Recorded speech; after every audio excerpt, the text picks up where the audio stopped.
What's up, guys? It's your man Donovan Sharp, and welcome to welcome to this Friday edition. I don't think I labeled this Hard R or TSR Live. This is just going to be a straight up live stream. I've actually got all kinds of stuff in store for you guys. Obviously, we are going to cover the press conference.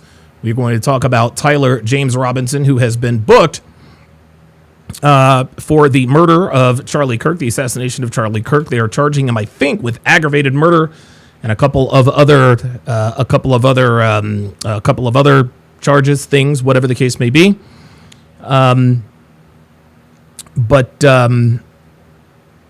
there we go. Also, we are going to do a Hard R segment. I think I've got like 4 or 5 police videos that we are going to review, and I got to make sure I have the Hard R bingo card ready to rock when we do that. Be able to pull that up real shortly. And by the way, the Hard R segment of today's episode, for the very first time, we are going to react to the arrest of a white girl.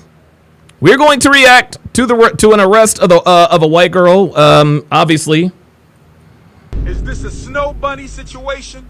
Yep. Yes, Dr. Umar, it is going to be a snow bunny situation for the first Hard R video. And the reason why I'm covering this is because this white girl is racist. And, racist white girls and all, that's, racist white girls. Racist white girls are always fun. Racist white girls are always a lot of fun because, they're pretty harmless for the most part. I mean, if you're a white girl and you're racist, there's really nothing you can do because niggas and the bitches who love them are going to gang up on you and beat you up anyway. So I don't think it really. Why is this? There we go. I'm trying to get the Hard R bingo card up and ready to go, even though that's not going to be. Why will it not let me? Am I doing something wrong here? Well, either way, I ain't tripping. At any rate, also, I'm going to be debuting a new. I don't know how often I'll do this segment. I'm just gonna call it "Niggas Doing Nigga Shit." It's just basically going from. It's basically going to be going from post to post. Just a compilation of Instagram videos. What else have we got? We've got Instagram videos and Twitter videos. Just niggas doing nigga shit. You guys know how that goes. People getting in fights, jumping over, people at restaurants or tables and shit like that. It looks like my new Hard R bingo cards cannot be found. I do not know. I did recently update my system, so I think what I might do. Yeah, you know what? I might just go old school. With the bingo cards, even though that really does suck because I really worked hard. Like I really worked hard on those. Like I worked my ass off on those, and for whatever reason, it is not allowing me to. Okay, listen, man. Either way, let's go ahead and get into the main topic. But before we get started, shout out to Dr. B84 with the $100 super chat. This is my challenge to Donovan and in the chat. Do we think we have a serious incel problem in this country? MLD argued that if this guy had a girl he was smashing, he probably wouldn't have taken his hate this far. Dude was a leftist for a while, and his family is Republican. I totally agree. I totally, 237,000% agree. 232, dude, I'm trying to tell you. I hadn't heard that take before. I had not heard that take before, but that does make all the sense in the world. One thing, a common denominator, what appears to be a common denominator in all of these, mass shootings, mass pew-pewings, assassinations, whatever the case may be, is that the perpetrators, the suspects, they're never involved with a woman. never involved with a woman. And, you know, listen, man, I know a lot of you guys will say, well, women aren't everything, blah, blah, blah, blah, blah, blah, blah, blah, blah. And I get it. I understand. I get it. I understand totally and completely. But guys, let's just keep it real, man. Let's keep it real, man. No matter what we say out loud, listen, we all know bitches ain't shit. We all know this and that and the third. But guys, yes, we know bitches ain't shit. But dude, women change things. Women, you know, listen, man, women are an integral part of our lives, whether we decide to have them in our lives or not. And I fully agree. And I'm sure that there are other elements involved, but I agree with MLD. I agree with MLD. I think that if this dude had had a significant other or a girl that he was at least sleeping with, he definitely would not have taken his hate this far. I totally agree with that. The demigod says it was Hellfung. He says he was radicalized. Coach Falcon says no, they're all WYT men. Coach Falcon, I have no idea who you're talking about, and I don't know what kind of WYT men you're talking about. You're obviously new here. Coach Falcon. So I'm gonna go ahead and just break it to you here. We don't speak nigga in the chat. Okay, we don't do the nigga shit in the chat. You know, we don't. White, WYT. Got it. Okay, yeah, we don't do that. We don't. We. No. When we talk about white people and black people, we actually spell out whole words. Okay. I know the nigga spelling of white is WYT. Unfortunately, I do not have my nigga translator on point right now, and so you're going to have to type. You're going to have to type in proper English so that I can understand what you're talking about.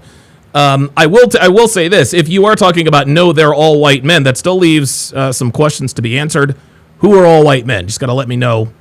You gotta let me know what's going on.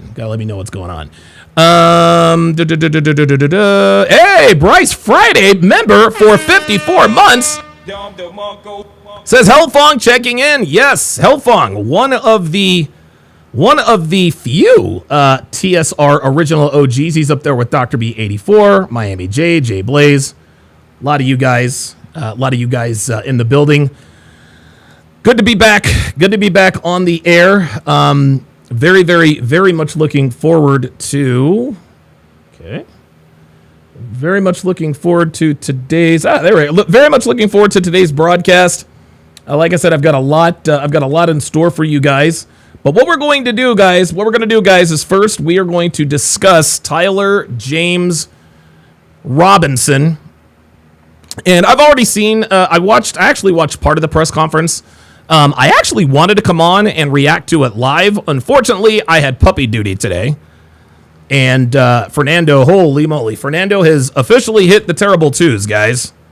Fernando has officially hit the terrible twos. He is an absolute, listen, he's still a cutie, but he is an absolute maniac. He is a maniac. And so yeah, Zenzone says, dude was an Antifa British cigarette. 100%. Yeah, you guys know how that goes. Ostrike says, all the cheering encourages Luigi copycats. I totally agree. Let me read some of your comments here, just here before. Actually, you know what? Let's just go ahead and get this party started. So this is the press conference. Let's get it. FBI Special Agent in Charge, Robert Bowles, and local and federal law enforcement partners. Following the remarks today, Governor Cox, Director Patel, and Commissioner Mason will take questions. Thank you. Zenzone says, is Fernando your son? No, he's our new dog. We got a new dog. I'm sorry, Zenzone. Zenzone hasn't been here in a while. No. We got a new dog. Devin and I got a cute little puppy. We got a cute puppy. He's like a woman. He's really cute, but he's a maniac.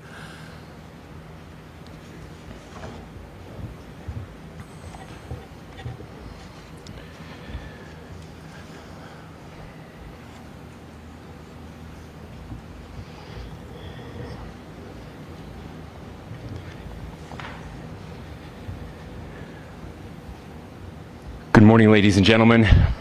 We got him. I love the glee. I love the satisfaction with which the Utah governor, and I love the fact that his first 3 words were, "We got him. We got him." Guys, what happened on Wednesday is going to prove to be a watershed moment in American history. Not just American political history, but American history. The assassination of Charlie Kirk has clearly let us know that this is what the left does. The left trades in violence. Like you guys said earlier in the chat, there's Antifa. There's Black Lives Matter. These people trade in violence. These people talk about free love and inclusion and this and that and the third and blah, blah, blah, blah, blah, blah, blah, blah, blah. But then they go out and they carry out acts like this. So I like the fact that the first 3 words out of the governor's mouth were, "We got him." Red Lotus with the $50 super chat. And he put a cool little animation in there. Red Lotus, how the hell did you do that? How the hell did you do that, man? That's crazy. Jamal Miller says, "What happened to Dexter?" Dexter's still here. Dexter's still here. Dexter is our cat. He's almost, 5, 6 years old now? I think he turns 6 I think he turns 5 or 6 in October. But yes, we still have Dexter. Dr. B84 says he was talking in Antifa Discord groups too. Oh boy, the hits just keep on coming. On the evening of September 11th, a family member of Tyler Robinson reached out to a family friend who contacted the Washington County Sheriff's Office with information that Robinson had confessed to them or implied that he had committed the incident. This information was relayed to the Utah County Sheriff's Office and scene investigators at Utah Valley University. This information was also conveyed to the FBI. Investigators reviewed additional video footage from UVU surveillance and identified Robinson arriving on UVU campus in a gray Dodge Challenger at approximately 8:29 a.m. on September 10th, in which he is observed on video in a plain maroon t-shirt, light-colored shorts, a black hat with a white logo, and light-colored shoes. When encountered in person by investigators in Washington County on September 12th in the early morning hours, Robinson was observed in consistent clothing with those surveillance images. Okay, so he stayed in the clothes. Interviewed a family member of Robinson who stated that Robinson had become more political in recent years. And there's nothing wrong with somebody becoming more political over the years. Like, there's nothing wrong with that at all. Absolutely nothing wrong with that at all. It's the shooting people that's kind of illegal. The family member referenced a recent incident in which Robinson came to dinner prior to September 10th, and in the conversation with another family member, Robinson mentioned Charlie Kirk was coming to UVU. Uh-oh. They talked about why they didn't like him and the viewpoints that he had. JB3 says Waffle House needs to be a Street Fighter level. Yeah, right. Waffle House on the frozen aisle in Walmart. Family member also stated Kirk was full of hate and spreading hate. The family member also confirmed... Isn't that interesting? Isn't that interesting? So Tyler Robinson says Charlie Kirk was full of hate and spreading hate. Yet you shoot this guy in the side of the neck. So tell me, my guy, who is more hateful? Who's more hateful? The guy shooting people in the neck with a gun, or a guy just debating people respectfully on college campuses? Robinson had a gray Dodge Challenger. Investigators identified an individual as the roommate of Robinson. Investigators interviewed that roommate, who stated that his roommate, referring to Robinson, made a joke on Discord. Investigators asked if he would... Yeah, Zenzone says leftists are trying to frame him as a conservative because his family's Republican. Don't fall for it. Yes, right. That's another element of this. That is another element of this. Yeah, he was raised in a Republican household, and his dad, who is a 27-year veteran as a sheriff, I think in Utah somewhere, was also a Republican. You can't blame this on Republicans because this kid was obviously simply rebelling against his father. Guys, you have to understand that a lot of people who are conservative or liberal, oftentimes we grow up in homes with the opposite political beliefs. I grew up in a liberal household. When I lived with my dad, it was Democrat, Democrat, Democrat. When I lived with my mom, Democrat, Democrat, Democrat. Both my mom and my dad, as far as I know, are still hardcore leftists, right? We're an African-American family. As an African-American, you're supposed to be liberal. You're not supposed to kowtow or tap dance for the white man. I had to come out as conservative to my family. The point is that just because Tyler Robinson's family was conservative does not mean that it was a conservative trying to go after another conservative. That is a very weak, flimsy, and disingenuous argument. Show them the messages on Discord. He opened it and showed several messages to investigators and allowed investigators to take photos of the screen as each message was shown by Robinson's roommate. These photos consisted of various messages, including content of messages between the phone contact named Tyler with an emoji icon and Robinson's roommate's device. The Tyler with an emoji next to it. content of these messages included messages affiliated with the contact Tyler, stating a need to retrieve a rifle from a drop point. Wait. Hold up. What? I must have watched the wrong fucking press conference. Hold up, dude. These with an You know what? You guys might actually. It looks like you guys might actually get my genuine response here because I did not and remember Robinson's this. roommate's device.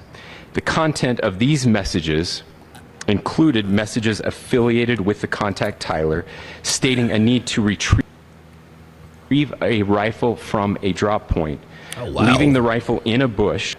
Messages related to visually watching the area where a rifle was left, and a message referring to having left the rifle wrapped in a towel. Okay, so if there was a message about the rifle being left wrapped in a towel, it sounds to me like I think he carried out the act alone. Obviously, he was the one who allegedly squeezed the trigger. But who are these people he's talking to on Discord arranging for a rifle to be left in the woods? Bolt action rifle, I think they said it was. 30-06. The messages also refer to engraving bullets and a mention of a scope and the rifle being unique. Messages from the contact Tyler also mentioned that he had changed outfits. Okay. I know there's been speculation as well as to the writing on those casings, those bullet casings, and I believe we have that as well. And I will share that with you now. So the area north of Campus Drive Road where the suspect crossed over, you saw some of that in the video that we released last night. Oh yeah, we saw that. Consists of a grassy area with trees on the edge of the UVU campus. Investigators discovered a bolt-action rifle wrapped in a dark-colored towel. Damn. The rifle was determined to be a Mauser Model 98 30-06 caliber. 30-06. Ay. 30-06. That is no joke. Rifle. The rifle had a scope mounted on top of it. Investigators noted inscriptions that had been engraved. Zeb Bates says the rifle would have fell when he jumped down, wouldn't it? I mean, okay, Zeb, let's just go ahead and get right to the heart of your question. Are you asking this question to imply that they have the wrong man in custody? Because I don't think your question really has anything to do with what's really happening. Listen, I could be wrong. That's why I'm asking for a little bit of clarification. But you said the rifle would have fell when he jumped down, wouldn't it? Why does that matter? Obviously, it didn't, right? Obviously, it didn't. I don't know. Maybe he had it strapped to his back. But let's just cut through all the bullshit. Are you trying to imply that maybe they have the wrong person in custody? On casings found with the rifle. Inscriptions on a fired casing read, oh, I remember this part. Bulges, capital O-W-O, what's this, question mark. Inscriptions on the 3 unfired casings read, hey fascist, exclamation point, catch, exclamation point. Oh, yeah, that's obvious. Up arrow symbol, right arrow, and symbol, and 3 down arrow symbols. A second unfired casing read, no idea what that oh, means. Bella Chow, Bella Chow, Bella Chow, Chow, Chow. And a third unfired casing read, if you read this, you are gay, LMA. Oh, wait a minute. I got Jay Blaze. on the pull-up line. Let me pull him up because I think he said he was gonna educate me on something. Hey, Jay Blaze, what's going on, brother? How you doing, man? Yo, so there's new information. The people he was contacting through Discord, it could be. This is on Valuetainment. There was a guy giving signals on the right, on the left of Charlie. What? So he was doing this. that was Oh given my this is God. shooting range signal. Yes, like in like I don't know if you ever played baseball, but if coach Yeah. wants you to steal a base, there's all this other kind of stuff. So that's what that was, huh? Yeah, I think so. He was doing this, and it's off to the left of Charlie. There's, I think he's like has a white shirt on, so he was giving signals. So he could have been texting him in Discord. Yeah. Wow, and that so they is showed- incredible. And this guy was not professional because, dude, he jumped off 2 stories. He had no escape Yeah, plan. you're right. Yeah, he had no escape 0. plan. Yeah, he jumped off 2 stories. And the funny thing is, Jay Blaze, is he appeared to be walking with a limp on the way to the college, but he jumps. No, he had is that because he had the gun in his leg? Yeah, he had the rifle in his pant leg, and then Okay, he that's was what I limping thought. on the way back because he injured himself on the way out. Of course. Because he made the jump. Uh-huh. And this guy, he was not professional, and you can Charlie, because level up I went to Turning Point. You don't know where he's going to go because No, we hell went no. to UNLV. We didn't know. No. And for some reason, I hate to say it was an inside job, but he had to know where Charlie would be on the campus. Well, now that I totally agree with. I think that I don't want to say inside. Well, it could be inside job if what you're saying is correct with the guy doing the signals. This much I do know. There's no way he could have pulled this whole thing off alone. There's just no way. I think he had that partner, or I don't know if that guy is the guy, but there was a partner, and he was probably checking where Charlie was going to be, and then Tyler went to the location he needed to be. So there had to be two people. Okay. Like a spotter or like a spotter or somebody to be like, spotter. okay, he's moving. Oh, wow. Now that I didn't see. That I did not see. Yeah. If you would, when you get to a place where you're not driving or doing anything that's not dangerous, shoot me the valuetainment video and I'll take a look at it and see if we can review it, man. All right, but all right, brother. Oh no, go ahead. This guy is a complete dude. This guy's a loser, dude. He got in touch with the furry LGHTV community. That one of the bullet casings had. Something from that Reddit, and then something from a gamer. Dude, the guy, I think Charlie would have been at least a governor, if not a future president. So he took out a lot of people are saying that, man. Because nobody, other than the other side, nobody didn't like him. Like, dude, the FBI director, Kash Patel, was like, yeah, I was friends with Charlie Kirk. The Utah governor, yes, I was friends with Charlie Kirk. It's like, holy moly. This kid was 31 years old and had all of these political connections, and everybody liked him. Yeah, he knew the Trumps since 2015, so he was instrumental in that. And then he had all the youth garner from his campus visits, and he had so many connections through the independent media, like Megyn Kelly and all these people. Yes, he would have been like a future president. I think Vance is the play next, but in 12 years, he would have been a huge competitor. Jesus, man! And holy I think he moly. took out a future president. I really believe that. Let me get you out of here on this. What do you think should be? And again, let's try to take emotion out of it. This just happened. We're all pissed off. We love Charlie. We hate this guy. What do you think the appropriate punishment should be? I mean, obviously he's going to be convicted. This is the guy. What's the appropriate punishment? So I tend to think, because if you ever watch the 1917 the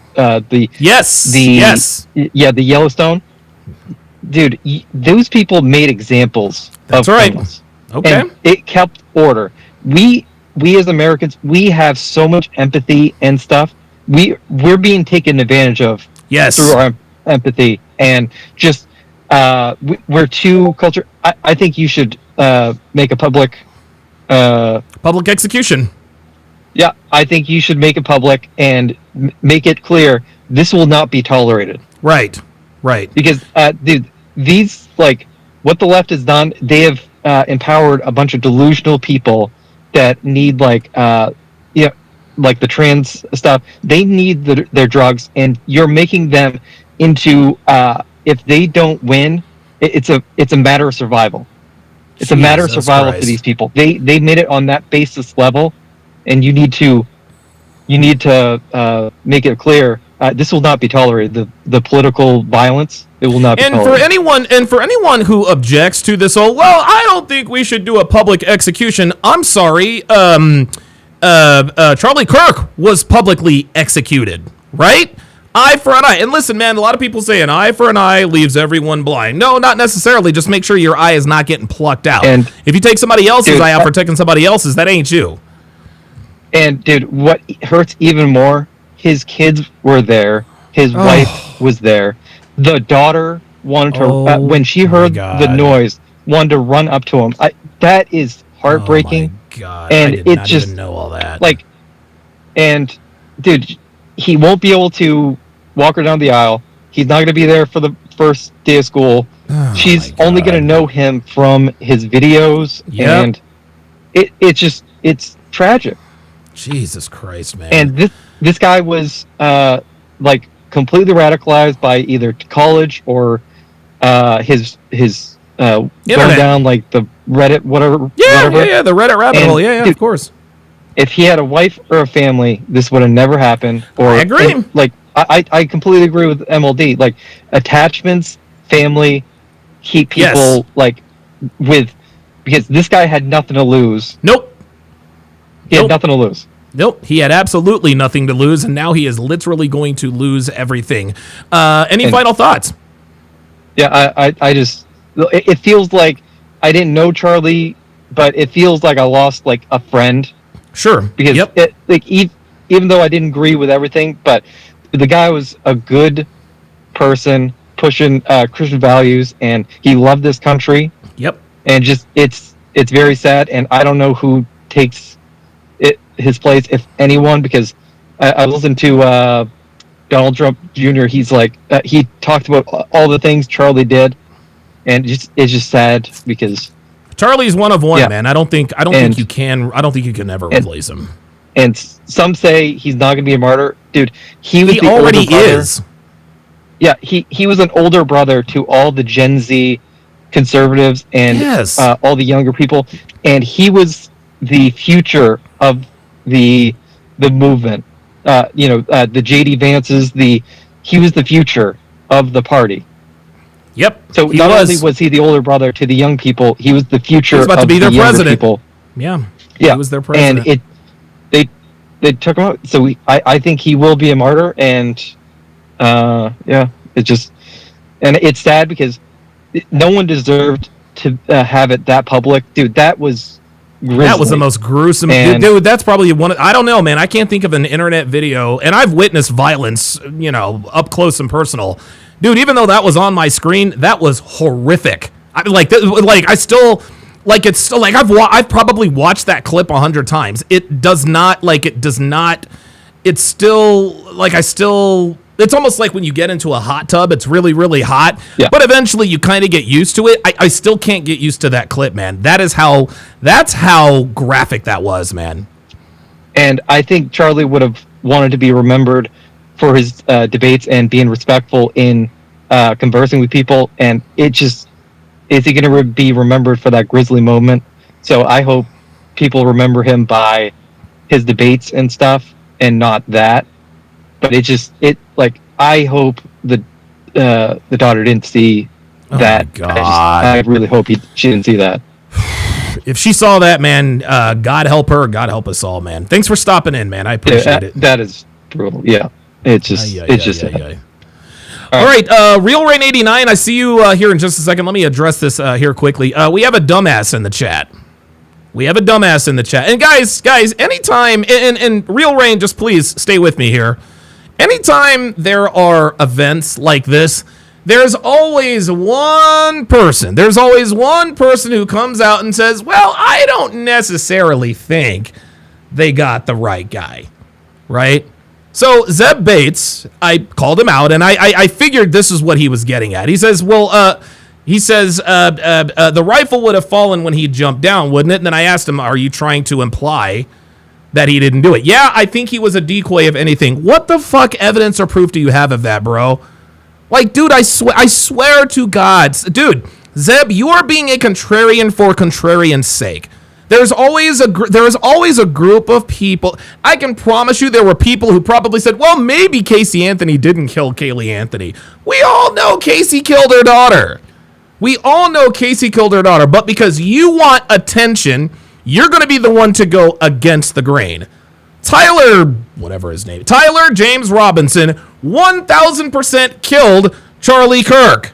Okay? And if you think otherwise, then bruh, start a YouTube channel and talk your shit there. You have positively no proof or evidence. Man, when the president says we have him with near certainty, when his own father turns him in, when his own people say that he implied somehow that he had done it, they got the guy.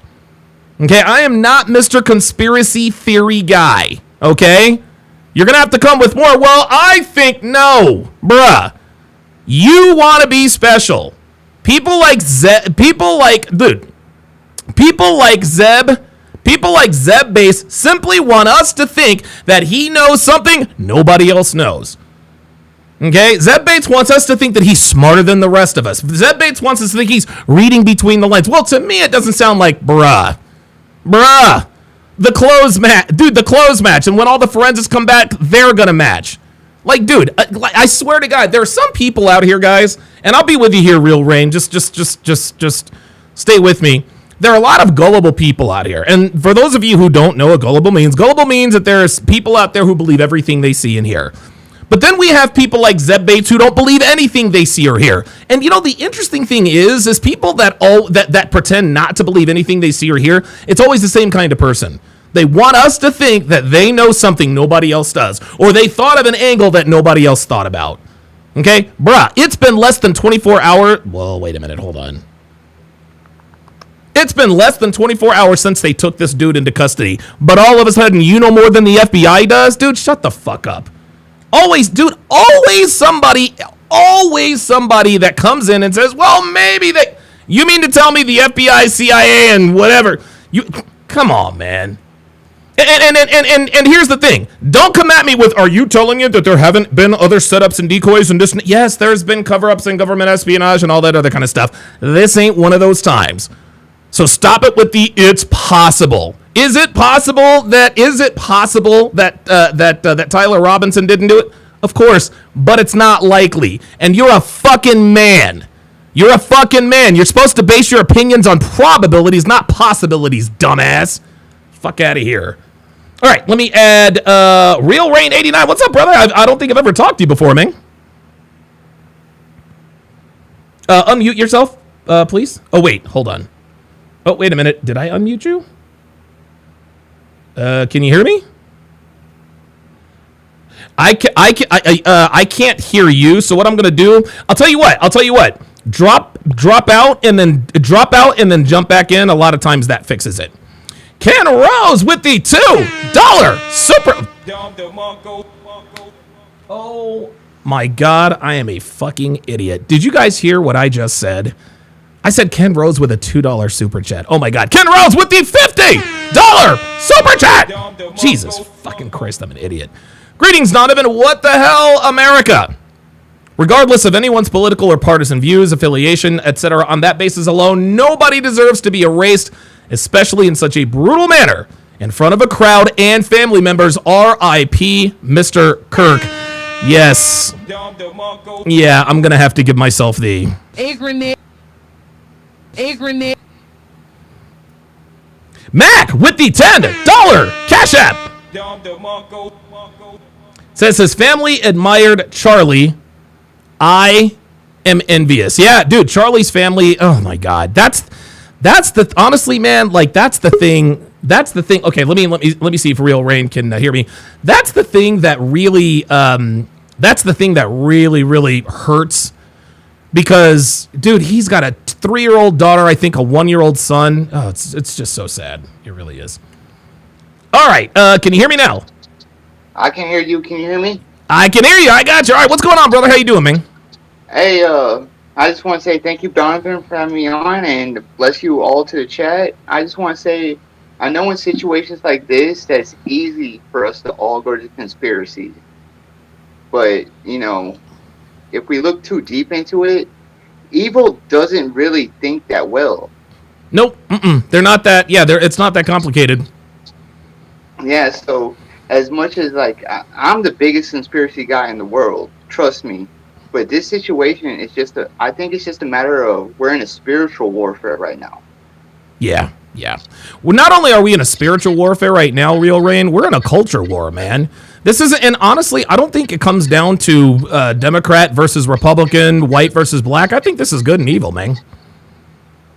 Exactly. And, you know, what we really just got to think about, like, 200 yards it's not an impossible shot for an intermediate shooter to get, especially on an elevation. And he was a hunter. I think Jay Blaze said that on his social media he had like hunting photos or whatever. So listen, the guy obviously had experience with a rifle. His dad was a service member, or like right. I think they said his dad was in the cops, or his dad is a 27-year. His dad has been a sheriff for 27 years in one of the counties in Utah, so he knows how to use a gun. Yeah, so like as much as it's easy for us to jump to these conclusions of conspiracy, not a conspiracy, this situation, I mean, if you were to look, if the members in the chat, those that have young children or just children in their teenage years, look up the 764 cult, because that cult has been associated with a lot. Yeah, I saw you put in 764 cult, and I was like, I've never heard of them before. Who are those guys? If you don't mind me asking. Dude, it's basically just a group of online, like, it started in, like, 2021. Okay. It's like a satanic, like, incel group on, like, Discord mods and stuff. What? Yeah, I'm serious, like I need more information on this what's it called, the 764 Mafia? Yeah, 764 cult. Type it into Google right now, and you'll see, like, they are associated with so many bad things. All right. Okay. All right. I will definitely check that out, man. Yeah, and you know, when you think about it, we've had a Catholic school shooting. Yep. Like what, 3 weeks ago? 6 months ago, we had another shooting in a public place. And then we had a shooting we actually had a shooting the same day as the Charlie Kirk assassination. Yeah, like, everyone wants to point to, like, certain things, but, like, honestly, I just think we need to look at the spiritual aspect, because why are so many young, like, this kid was 22 years old. Dude. Like, his balls barely even dropped, brother. Like, at 22 years old, all I was thinking about was women and money. And these kids are thinking about Charlie Kirk to the point where they will end their lives for it. It's crazy, man. So that's why I say it's more spiritual than we want to. I think some people want to realize. No, I agree. I think this is definitely that's actually a very good term to use. Is that this is spiritual warfare? Because again, Charlie Kirk, his mission was to win the hearts and minds of the youth. And unfortunately, some of those youth fell through the cracks, and their hearts and minds were won over by something evil, and this is what happens. Well, I don't want to take any more of your time, Donovan. I love your show, love everyone in the chat, and I just want to say, Liverpool is the greatest football team in the world, and you'll never walk alone. All right, very good. I love the football reference. Real Red 89, thanks for checking in, brother. Appreciate it, man. That's funny. That's actually pretty funny. Hang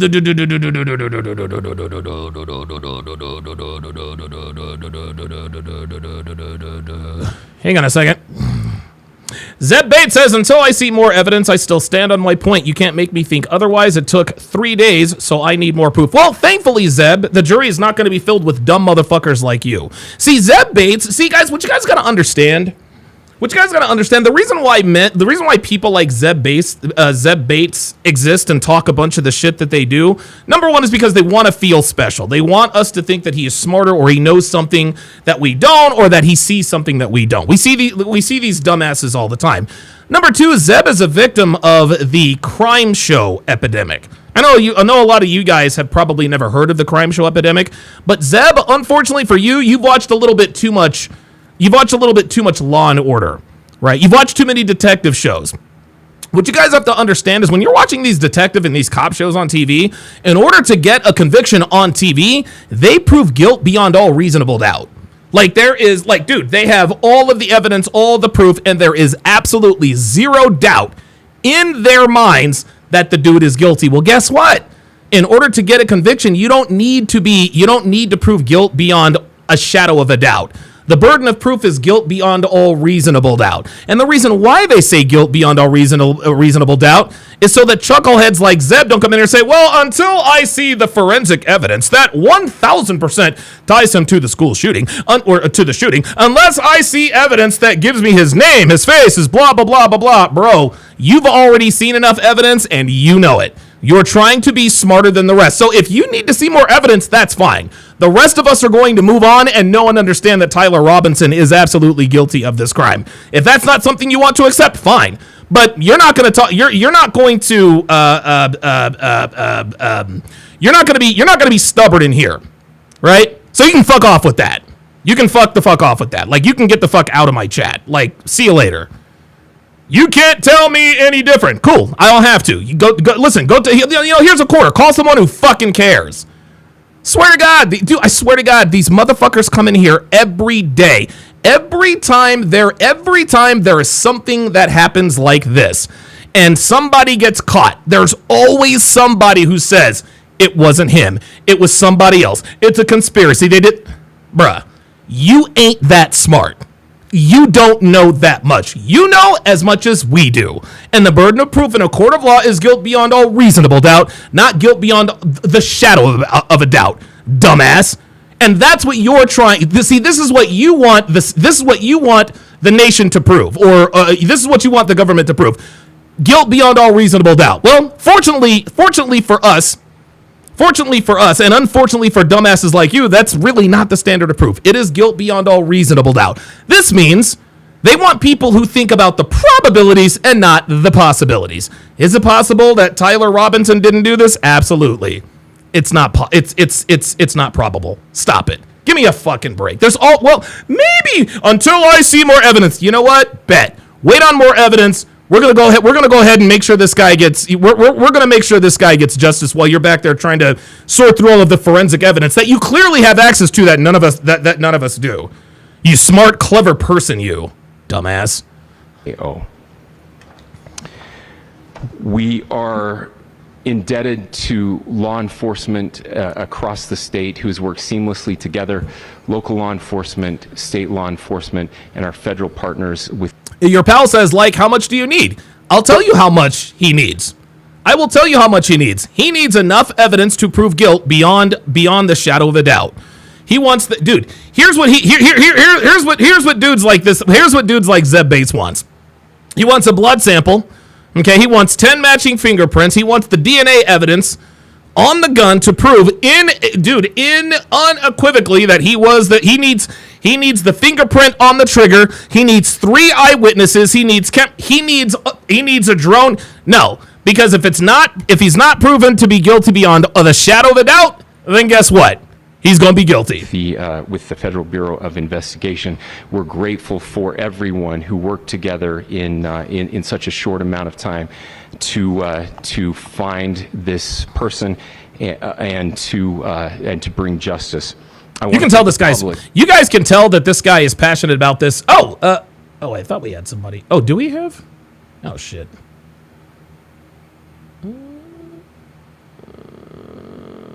I can't see who's in there. Whoever's in there, jump out and then jump back in because I think it's glitching out. Who has been so engaged, reviewing videos, helping us with sending. Real Rain 89 with the $10 super chat says thanks for having me on. Absolutely, come back anytime. In tips and helping us get to this point. Who was that? That was. I want to thank the family members of Tyler Robinson. Oh, I'm sorry, El Castigador. Oh, there we are. PLG. There it is. Yeah, exactly. He wants a blood sample, he wants a bunch of fingerprints, and he wants a direct. Well, until I hear a confession, I'm not going to believe it's him. Cool. Have fun with that. PLG, what's going on, brother? How you doing, man? I'm doing fine. Yeah, that dude. Yeah, I'm not gonna. Here's the thing. That's not the reason why I jumped in, but yeah, I agree with you 100%. I can't stand it when people act like, well, you don't really know everything, as if to imply that they know something about the case we don't, as if It's they got ridiculous. some inside. Like, dude, like, bro, like, literally, dude, fuck off. Like, what more? Like, You don't seriously, know- PLG, what more do you need? He said, I gotta wait for 3. What evidence do you need? His father turned him in. He admitted it to his friends and family. They saw the gray Charger. They got him on video. They saw him running across. Like, dude, the size, the build. What more do you need? Yeah, people who think like that are bro, I already know that this dude, whoever, I don't even know his name, Bateman or whatever, I already know that he's a leftist. What leftists do is that when and Myron deals with this all the time, is whenever he debates with liberals, they try to complicate a situation that is obviously black and white. They muddy the waters. To muddy the waters and bring subjectivity in it. Like, well, I guess I understand how you explained it, but I think there are different parameters that we have to look into before we make a definitive decision. Dude, shut the fuck up, man. Give me a break. We see what's happening. We understand what's happening. We're able to piece it together systematically, one by one by one. It makes too much sense. Stop trying to fucking complicate it as if well, I know something you don't. Fuck off. I hate people like that. It's Look, check annoying. this out. Look, check this out. B-Method with the $2 super chat says, dude's nothing more than an armchair detective. That's exactly right. You don't know shit, Zeb Bates. Yeah. Yeah, but what I wanted to talk about is and I'm gonna explain myself. I think this whole case, I think Tyler, and here's the thing, I want to make sure I let everybody know he's not absolved of anything. Sure. I'm thinking like, and I think this, and I think Real Rain actually said this and actually maybe reminded me of something. I think Tyler was a victim of cult indoctrination. Okay. Okay. And again, I'm not absolving him anything. No, I agree, because for someone to do something as egregious as this, there had to have been an outside influence. So I'm with you on that. Yeah, there was obviously an outside influence, because the dude is in his early 20s and he went to a liberal, obviously liberal.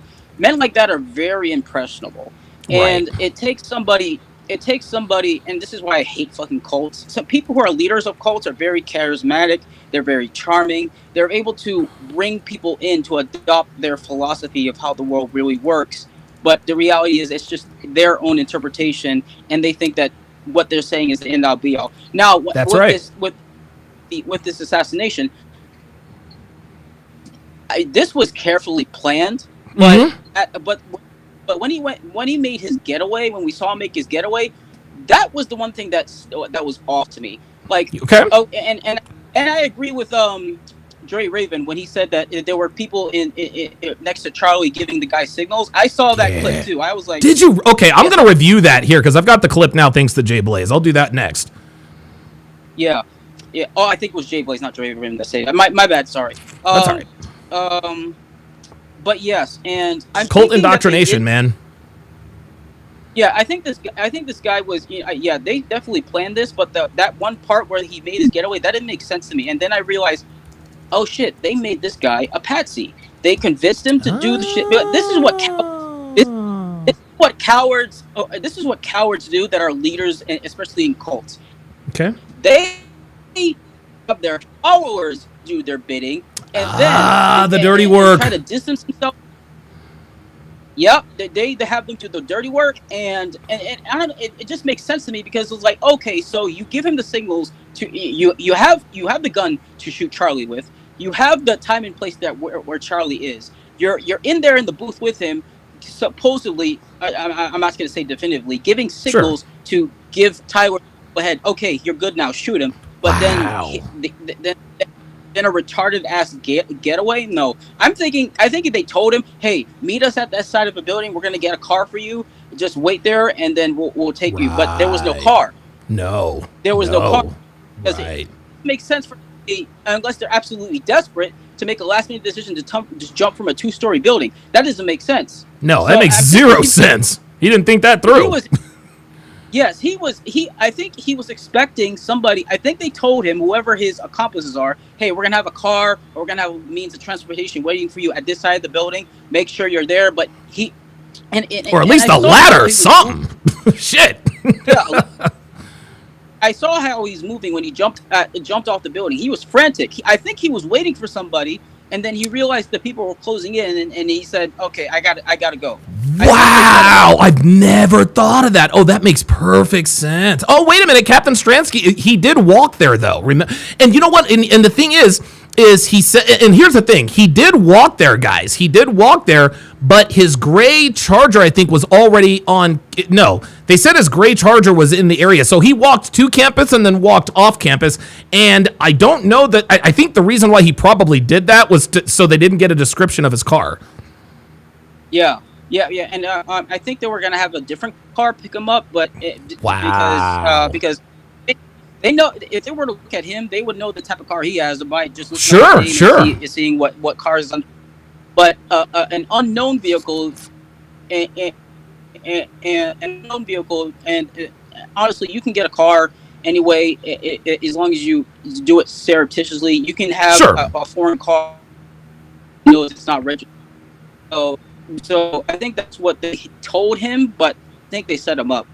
Okay. Wow. So your theory is, and it actually makes sense, is that a cult basically put a battery, because I don't think, listen, and here's the thing, man, I don't believe for 1 second that this guy was just, he was just an incel and just really, I'm just going to go kill Charlie Kirk. Nah, man, I think that not only do I think that there was more than one person involved, I think that somebody, like you said, convinced him, man. I think he was indoctrinated. Yeah, somebody convinced him to do it. Like, somebody as young as he is, like, and somebody who has liberal ideologies as he does,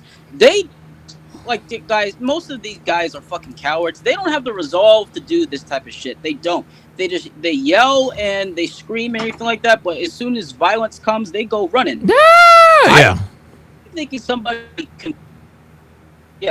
convinced them to do it, and then they come up at the end. It just makes sense. So you're gonna plan out to shoot everything, timing and everything like that, but you don't have a means of getting away from the scene of crime. That didn't make sense to me. Because I was watching Myron and everything like that. I saw the video when I was reacting to his live stream, and it just didn't make sense to me. Like, you plan all this up, step 1, step 2, step 3, step 4 is the getaway, but so what? You don't have decided to abandon ship. The crime as fast as possible. Listen to this. Yeah, Jay Blaze, listen to this. Let me ask you what you think of this. Jay Blaze says, I think the spotters are the handlers. Ooh. Oh my God. Dude. Right. And again, listen, we're just spitballing here, but it's starting to make a little bit of sense. It seems plausible that it could be. It seems plausible that it could be leading in that direction. This is why I know that the FBI and everybody's going to be they know that this kid didn't plan this by himself. Of course not. They're going to do everything in their power to find these accomplices. But I think it's plausible that they were the handlers and everything like that. But this is why in these situations they here's the thing. I when everything happened, yes, everything went out of control. But I think the proper thing would have been to do was have everybody stay in the area until they exonerate anybody. Yes. Exonerate everybody. Yeah. Until they clear everybody. Yeah. Yeah, everybody. Yeah, because I don't know. But I don't know, man. I'm thinking that's what may have happened and everything like that. Okay. It's a good theory because I'm thinking about it for the last 2 days. I'm like, oh shit, this just doesn't make sense to me. It just doesn't make sense. So yeah, I'm thinking they planned the getaway for him. They told him that, and then they didn't. And they all probably just freaked out and said, abandon ship, just because he didn't really plan on the chaos. Yeah. And it's also possible. It's also possible too, PLG, that after he the funny thing is I think that after he makes the shot, there's probably a split second in his mind where he said, "Holy shit, I got him. Now what?" Right, and now you've got you've got adrenaline. You're anxious. How do I get away? What are they going to do if they catch me? And I think the reason why he probably was able to limp away from that rooftop is because he had that dude. It was that adrenaline rush. Because I guarantee you, when he got back to his car, he was probably like, "Holy shit, my fucking leg is killing me." Yeah, and he was like, bro, he was in shock of what happened and everything. His blood is pumping and anything like that. He didn't even notice that he didn't even notice that his leg was, probably fucked up when he made that jump. So that seems plausible and everything like that. But yeah, man, like, bro, this is It's crazy, like, man. We need to hunt down. Bro, anybody that says, "Oh, I can't believe this dude did this by himself," that's disingenuous. And there's no fucking way this was a one-person operation. I refuse. No. Pulling off an assassination. And yes, there's a possibility. I'm sorry. What to say? I was going to say, pulling off an assassination, you've got to have more than one person in the plan for sure. Yeah, it doesn't make. Yeah, this is not a one-person operation. Any more questions you have for me? No, I've actually got a couple other people who have pulled up, so I appreciate your thoughts, man. All right, Phoenix Light Games is in the house. All right, let's go to B Method or B Method. All right, B Method, what's on your mind, brother? Hey, what's up, Don? How you doing, brother? Doing good. How about you? Man, Phoenix Light Games, he took the words right out of my mouth, man. Okay. It's just, first of all, when I first saw the hit, I was like, oh, yeah, this is professional. Until I saw the, him rumbling, bumbling, and stumbling to get away. And I was like, oh, no, this is just, you know what I mean? It's like, no, this is just Remy from Higher Learning. Because Remy from Higher Learning, right? Am I right? No, you did it! I mean, you just took it way back. If you really think about it, Don, that's the same plot. That's the same twist. And that's what Phoenix Light Games was getting at. That's what Phoenix Light Games was getting at. Same plot, same plot. Oh, my God. Twist. Motherfucking right, because he wanted to shoot Malik. Yeah, exactly. Hey, if you know, you know. Higher level. You know what I'm saying? God damn, dude. Yeah. I had to check that out, man. Hey, it's been a long time, Don. Hey, glad to be on with you, man. But no, to be 100% real, that's the same plot. You take the impressionable, you drum them up, with all this propaganda. And the thing is like what college has done. And Charlie Kirk was putting the hitting the nail on the head. Yeah, it's done such a great job indoctrinating this whole generation of grown males. Where they're not men anymore, right? Grown males. And the thing is, he was starting to basically take an axe to that. You know what I mean? Man. To put a monkey wrench in the whole machine, and that's what got him taken out. Because the thing is, if you look at anybody that's ever had a movement. The reason why they were always taken out is because they can organize men. You know what I mean? And Martin Luther King was an organizer of men. They took him out. Malcolm X, an organizer of men. They took him out. Wow, that makes sense. And here's another thing. Charlie Kirk, a lot of people, and maybe you agree with this, a lot of people on the right credit Charlie Kirk for getting for helping Trump get into the White House this past October or this past November. Correct. Not only that, but you're starting to see a lot of masculinity, try to creep its way back into our youth, and they can't have that happen. No, they can't have that. The thing is, what I've been saying for the longest time, that old saying goes: the best way to conquer your country is you take the warrior spirit out of your men. That's right. You know what I mean? That's why we have boys, grown males going around here not acting like men. I mean, and he had a father. That's what. Who was a sheriff? He had a conservative father who was the law. He was a law enforcement officer, man. That's crazy. Correct. And that's the big paradigm shift. It's like, dude, they're so good at what they do that even growing up in a two-parent household with a masculine father, you still get feminized some way, and just your balls just snip. Man, you know what I mean? Crazy. And it's that very, is very unfortunate, crazy. but very unfortunate. Let me ask you this before I get you out of here, because I've got Level Up Man on the line. What do you think the appropriate punishment should be? Obviously, listen, Tyler Robinson, he's guilty and he's innocent until proven guilty. We know he did it. He's going to be convicted. There's a mountain of evidence against him. Unless we get the OJ jury, he's going to prison or he'll be given the death penalty. What do you think should happen to this guy? Obviously, he's going away forever. Do you think he should get the death penalty, or do you think it should just be life in prison? You know what? I'm going to honestly, I would like to give you my Charlie Kirk answer and what I think he would want. And that would be, spare his life, you know what I mean? And, let him rot in prison, and, let him get 3 hots in the cot. Sure. Unfortunately, in reality, I think he needs to be made an example of, and I would say firing squad, make it public. Okay. Because the thing is, you got to start to, just put the fear of God into people that this won't be tolerated anymore. You know what I mean? Because it always seems to come from the left. The ironic thing is the ones that want to, do gun legislation, do gun control, and mind you, I'm not saying that whether the dude's on the left or the right, but they're usually the ones that pick up arms when they can't win an argument. And it's just so frustrating. And that just goes to show just how, feminine you are, where you can't win an argument, so you just like completely take your ball and go home, or you come back with a gun and pew pew. Come on, this is what the left does, and this is why they took Charlie Kirk out, because they didn't have an answer. Charlie Kirk was winning the hearts and minds of young men and women, the future of America.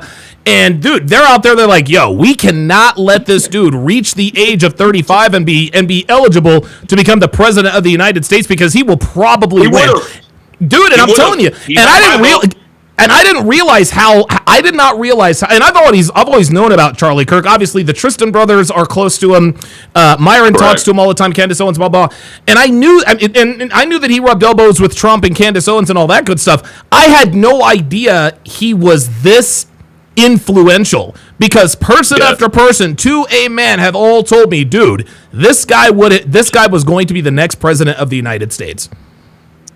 I'm a low voltage electrician, and on my job site, the day it happened, all of us Sparkies, all the trades, we all knew about it. We were all talking about it. We were all, just reeling from it. It fucked up our day. He was that influential. Because I'm in the podcast and everything. I know everybody else is, but I had no idea. People that aren't even on the podcast tip, they know about it. He was well known and he was well liked, and he was a stand-up dude. He put so many people on. He put so many people to work. And the thing is, bottom line, he got the youth and he was turning them back conservative, and they couldn't have it. And it just pisses me off. But like I said, and we got to start making examples out of these people, because first it starts, whenever they can't answer a question, the leftists, they get with the name calling. When the name calling don't work, then they usually go to violence. Or no. Second, then they'll go to obstruction. The second, they'll go to obstruction. And then when obstruction doesn't work, the last stage is violence, and it's happening. It's method, man. And the thing is, but see, they got to be careful. They got to be careful, because I'm not for retribution or anything like that. Sure. But the thing is like, if they're gonna keep poking this violence bear, they just got to know that they're more restrained because they are better at it. Yes, it's almost more like efficient at it. Dude, oh my God, that is the perfect analogy, because, and I talk all the time, I've been in a lot of fights. There have been fights that I could have gotten into where I knew I was just going to completely run over the guy. I'm not going to get into a fight that I know I'm going to win decisively, because that definitely could have put me in prison. Dude, if the right decided to retaliate, if there really were a civil war, B-Method, it would probably last for about 15 minutes, man. You know what I mean? And because of this, we know it's almost like when there is like this is why men don't retaliate against women when women are putting hands on them. Number one, it's against the law, but number two, you can kill this little woman, right? You can kill her. The right knows, hey, look, man, don't keep fucking with us. It's almost, and dude, we actually just got a dog. His name is Fernando. He's always fucking with Chester. He's always fucking with, and Chester is as patient as he can be.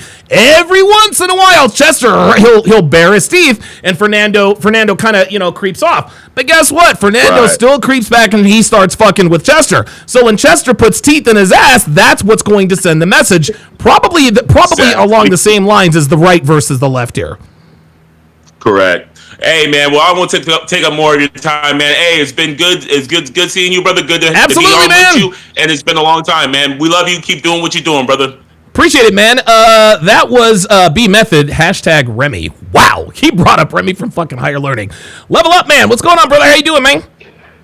What's up, Donovan? What's up, chat? Happy Friday, everybody. Doing good, man. Doing good. What's on your mind? Well, I was actually talking to Jay Blaze about this the other day, and man, like when I saw that, it was actually Dr. B who messaged the group of us and that's how I saw the close-up video for the first time. Oh God, that was and when horrific, I was actually sitting at my desk, and I saw that video. Oh my God! I stood up and went to my bathroom. I thought I was going to vomit. It's shocking, isn't it? It is, and I think it's like I've seen some grotesque stuff in my life. Only one other video that ever got me that squeamish, and that was the Nick Berg video in 2004. Ooh. And for those of you who aren't old enough to know that, oh my God, that was the contractor that got captured in Iraq during the Iraq War. Oh my God! And the terrorists broadcast him getting decapitated. And here's the thing about the decapitation: it wasn't like guillotine; it was no. It was the slow. Like I still hear the audio replaying in the back of my head. Crazy, it's like that was the grisly part. It's just like the sound. I'm thinking, man, but my main point here is, we just watched probably the second most influential conservative voice in the country, if not the world. Yep. Besides President Trump himself. Besides Donald, yeah, right. And last I checked, there ain't no cities burning to the ground. Nope, there sure aren't. There's no rioting. There's no buildings being burnt to the ground. Nope. Nope. Ain't none of that happening. Yet, we can think of any time some criminal gets killed by anybody. There's cities get burnt to the ground. And career criminal George Floyd dies of a drug overdose, right? Dies of a drug overdose. Derek Chauvin's knee just happens to be on his neck. The city burned, dude. The entire city of Minneapolis burned all summer long. Charlie Kirk gets taken out. Shoot. Not a peep. And again, it got to the point to where the media was sitting there running around. Everybody's all seen the meme of the fiery but peaceful protests. Oh, sure, of course. Everybody's already seen that. And now we've got the same media trying to do mental gymnastics, trying to make this into, this was Trump's fault. This was the right's fault. This guy's a righty. It's like, what's just the sense of the nonsense? Anybody who has the ability to walk and chew gum at the same time knows exactly what this is. Now, I know some people said like this was a coordinated affair by multiple people, and I'm willing to be open to that. Until further notice, I'm currently operating on the assumption that he acted alone. Okay. Just now, I am open to having my mind changed about that. Absolutely. I'm no Zed face here. Sure. But there's nothing. But other than these Discord messages, there's nothing to suggest that he didn't act alone. And if I am looking for a coordinated effort, that's the first place I'm looking. Okay. I'm looking at those Discord servers. Yeah. Where was he chatting? Where was those places that he was chatting? Because somebody who's 22 like that, it is like many have said, he's very impressionable. Yes. He's very, you know how this is. You mentioned earlier, children grow up to rebel against their parents. Yeah, at times. So yes. You're starting to see evidence come out. Okay, he had the anti-fascist tendencies, which we saw on one of the bullet casings. Sure. Among other things, and you take a look at this dude. The dude kind of just, and to kind of allude what Jay Blaze said earlier, and what Dr. B mentioned at the start of the show, he looks every bit of the part of a guy who who is inexperienced with women. Okay, so. And has that look. You can just look at him and go, yeah, this guy's not attractive enough to pull with it. You know what? Let me stop you right there, Level, because listen to this, because King Life actually mentioned this. He said they wanted the shooter to be like a Chad or somebody else. That's where all of these conspiracy theorists coming out talking about, well, it wasn't him. No, See, the thing is people who are saying, well, we don't think it was Tyler Robinson, are men who fit the Tyler Robinson archetype. We're not. No. It couldn't have been him. It had to have been a Chad, or it had to have been a hardcore conservative shooting off his gun in celebration. It's almost like they don't want to admit that they're the archetype who could have pulled off this. Job. I agree. I can agree with that. It's just my main point is it's like, man, it's like, we just seen in the last 18 months we've had 2 assassination attempts on the president, and now we've had the number 2, that's probably the second most influential conservative on the planet, get shot in the neck, and it's just absolutely unbelievable. Boggles my mind. And of course, the left's going to go, well, both sides do it. Well, yeah. Well, last I checked. Somebody in the chat might be able to correct me here. Who is currently the most influential person on the left? Is it still Barack Obama? God, that is who is the most influential person on the left? Yeah, probably it's got to be Obama. What do you guys think? Is it Obama? I'm thinking it's still currently Obama. Okay, I can't really think of anyone else who was more influential. We haven't come after him despite all of the fear mongering that the left did about him. Sure. Yeah, that makes sense. Well, yeah, you know what? I agree. I think Obama is still the most influential person on the left. Who would be number 2? Bernie Sanders, maybe? Oh, Jesus Christ! I thought Bernie Sanders was dead. Or dare I say AOC? Oh ain't nobody coming after them, despite all of the fear mongering that they claim that we get death threats. Yeah, whatever. You're a politician. Of course you're gonna get death threats. You're a politician and you're on the left. People on the and again, I'm not trying to say that there isn't. And listen, man. A lot of times, a lot of people like to say, "Yeah, but it's the whataboutism," right? When we make that's where I was going with that. It's the they're trying to play the whataboutism game. And my main point was that it's like all politicians get death threats, right? Or that's what you sign up for when you become a politician. Right, but if you are a conservative, but if you're a conservative, you got to take those death threats a little more seriously because political violence almost always comes from the left. Yeah, and that's one of the things that the left kind of always comes back to. Well, studies have shown, these statistics show that the political violence is mostly coming from the right. And here's some charts from some left-leaning non-governmental organization that prove it. Like, really? Seriously? You're gonna get the. I saw one chart the other day. It said, here's the proof of all the right-wing violence as compiled by the Anti-Defamation League. Oh, Jesus Christ, the ADL, of course. Now, here's the thing: is there political violence from the right? Of course there is. Of course, it does happen. We're not going to dismiss that, but now's not the time to play the whataboutism game. We just saw a political assassination. Yep. We haven't the right hasn't done that. When's the last time the right actually succeeded in attempting a political assassination? Shit. The closest you could get to is those two people in Minnesota. Oh yeah. That was actually last month, but nobody knew who the fuck they were. Well, now. There's I can't confirm this one way or the other, but I was watching. I forgot who said it, but it said, well, the person who did that was actually acting on the influence of Tim Walz. Oh, Jesus Christ! So now, whether that's true or not, I don't know. So but the fact of the matter, you had the 2 Democrat representatives in Minnesota that got killed, which obviously looks like a political assassination. So perhaps that could be one. But we don't know enough about that one yet. Maybe it was a person from the right. Maybe it was somebody from the left. Okay. But what we've seen now is, you have 2 Minnesota lawmakers versus the president of the United States, right? And and Charlie Kirk, who's probably on his way to being a generational voice for the right. Oh my for God. At least the next 30 years. Yes. Yep.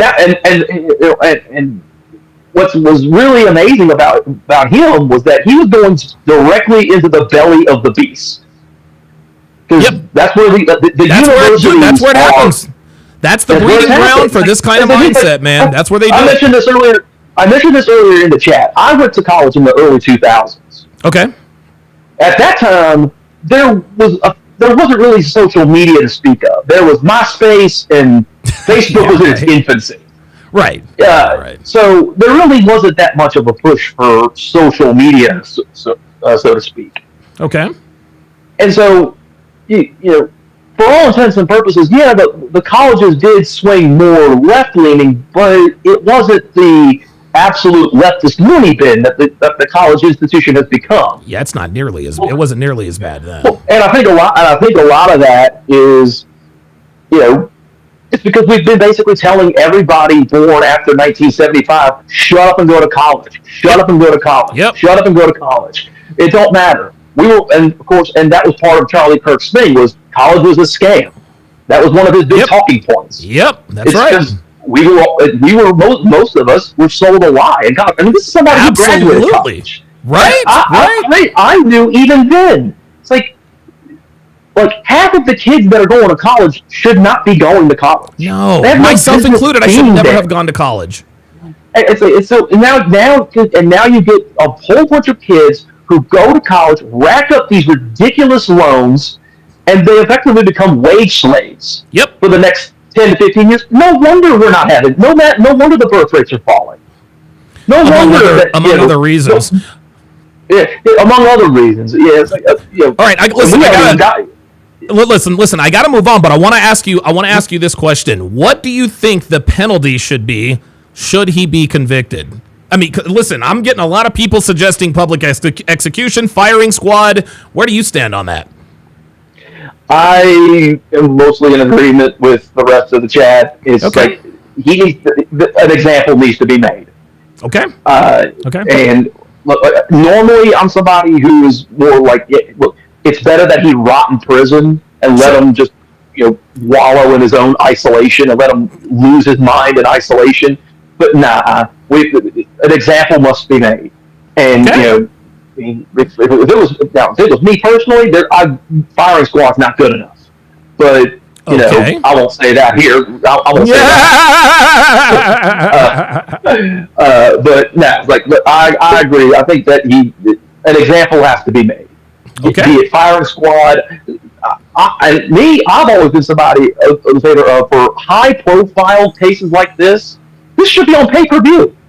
$29.99 to see the execution of Tyler Robinson. Put it on pay-per-view and let the proceeds go to a trust for Charlie's kids. That's actually not a bad idea. Somebody reach out to Dana White for that. So that would be my and I think that should be true of all high-profile. It's really only for high-profile cases. I'm thinking of somebody like freaking somebody like this who does. Yeah. We could. I would be in favor. It's like also for the Mangione kid, or anybody else who's been convicted of a high-profile execution like this. I mean, we have got to set the example. Make an example that this will not be tolerated in any capacity. This we usually say a punishment should be a punishment, and some of it's like they say it's not a deterrent. Well, I generally agree that prison is not necessarily a deterrent, or executions are not a deterrent. Sure. But they can be used as an example. Damn right. And an example can then be turned into a deterrent. Level Up, I got to go because I've got other people on there. Thanks for sharing your thoughts, brother. I appreciate it, man. No problem. Every time. All right. Level Up, man, the resident LSU fan. Oops. Wait a minute. Let's go to Justin Consciousness. What's going on, brother? How you doing, man? Yo, what's going on, Donovan? Can you hear me? I got you loud and clear, man. I like your hat. Perfect. That's awesome. Thank you. Yeah, man, that fits me. I am love it. One of the RP guys that does partake in the ganja, but only responsibly. It's all good. I believe in the same way. Yes, sir. Absolutely. What's on your mind, man? I just wanted to share one of the things that you said a minute ago about Charlie Kirk that I hadn't even thought about him not turning 35 yet. Okay. I thought that was super interesting because I've definitely thought about him being a potential president. But when you said that, I was really thinking about it. I've worked with him some, I do some back end stuff. Sure. I worked with him some back in the day, and I'll tell you, one of the things I really liked about him was his coordination and his dedication, bro. Like that dude, he was, other than Myron, in my opinion, from just, I've never worked with Myron, but just when you see it, you know what I mean? He's clearly dedicated. Like Charlie Kirk was so dedicated, and his ability to like talk about stuff that usually didn't resonate with young people, but like get them to get in with it. Like it was really impressive. And so like when you said that, I was like, yeah, you know what? He probably would have been the next. He probably would have become president. Like, and I know other people have said that, but I don't know. For me, that just really sparked it when you mentioned the thing about the age, because I hadn't thought about the fact that he couldn't have been yet. Right. So yeah, there's definitely people trying to prevent that. Yeah, and listen, he probably, obviously we know, we all know in this country, I mean, maybe some people don't know, in order to run for president, you have to be at least the age of 35 years old. Mm-hmm. Charlie Kirk, at this point, just based on what I've seen and heard, it looked to me like he had the opportunity to be the youngest elected president in the history of the United States, because he had that, like, this dude had that kind of reach. It was incredible. Yes, sir, absolutely. But that's all I really had. I just wanted to chime in on that with a little back end thing. Good just stuff, give man. A little kind of different perspective. But that dude, I appreciate. I love how Myron's given so much. Like he was giving all of his shit to Turning Point and everything. Like, oh yeah, excuse me, of course. Like, dude, we have to keep that going. That is so important for the kids. Yes, it is. That's so important for the youth. It kind of came into existence while I was on campus, and bro, it was powerful, man. And just want to see them continue. But that guy was very important. Justin Consciousness, thanks for coming up, man. I appreciate the thoughts, brother. Yes, sir. Yes, sir. All right.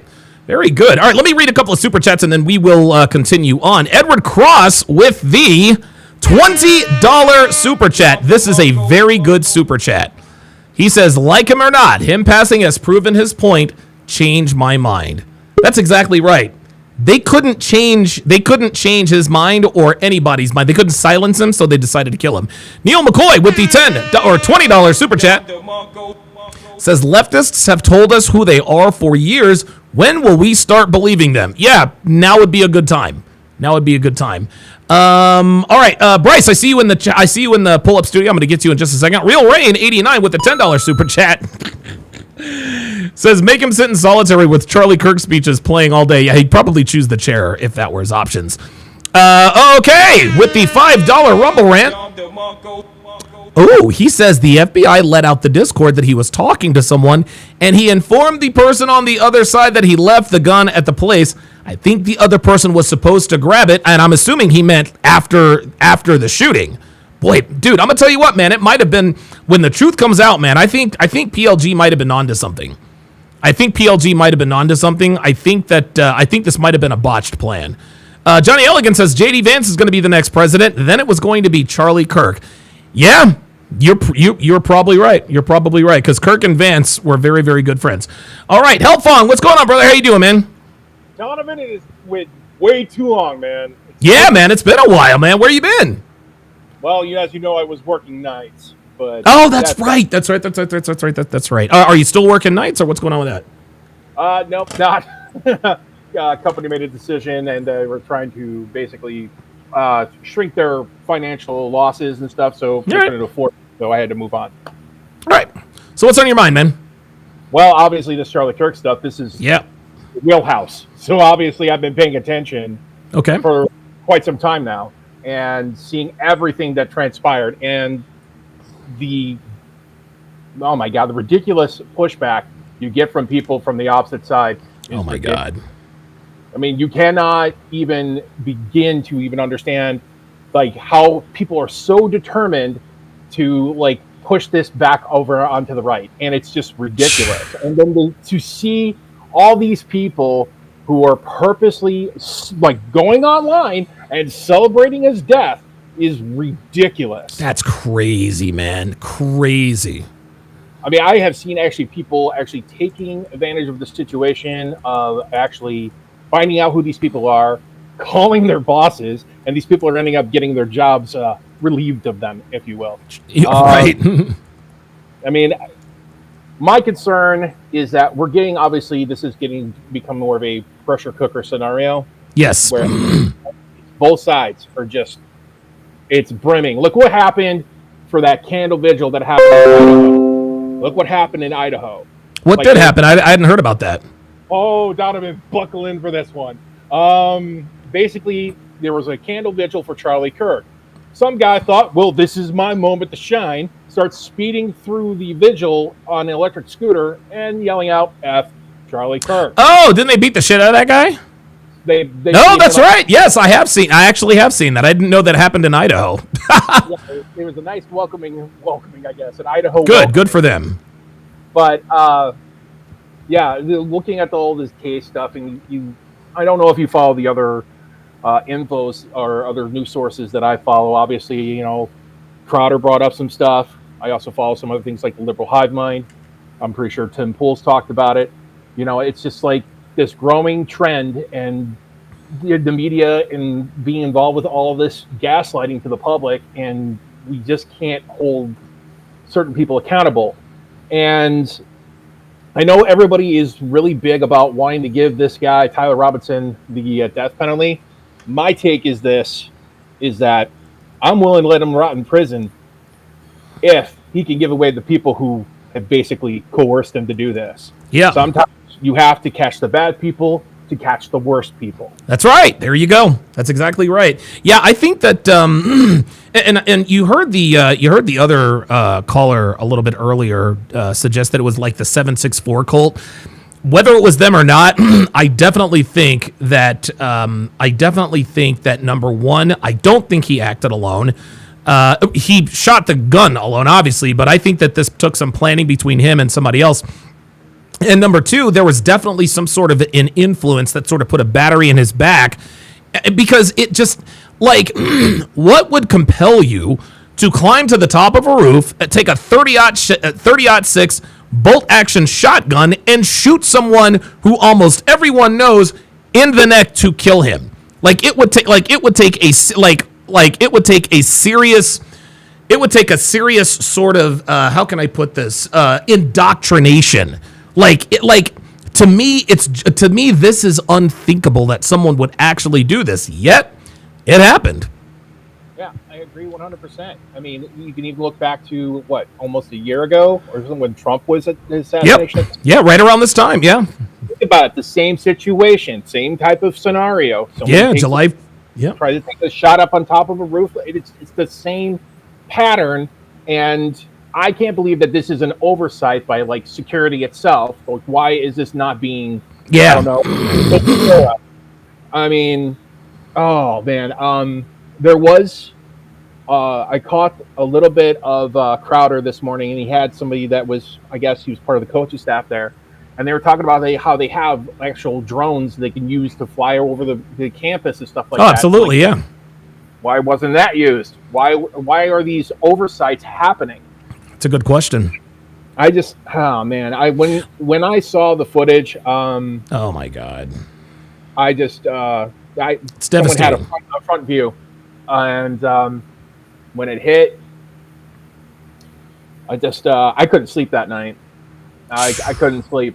I was so frustrated and so annoyed because here's a guy who basically all he did was talk ideas. That's it. That's it. He talked ideas and educated people. He was trying to broaden people's minds.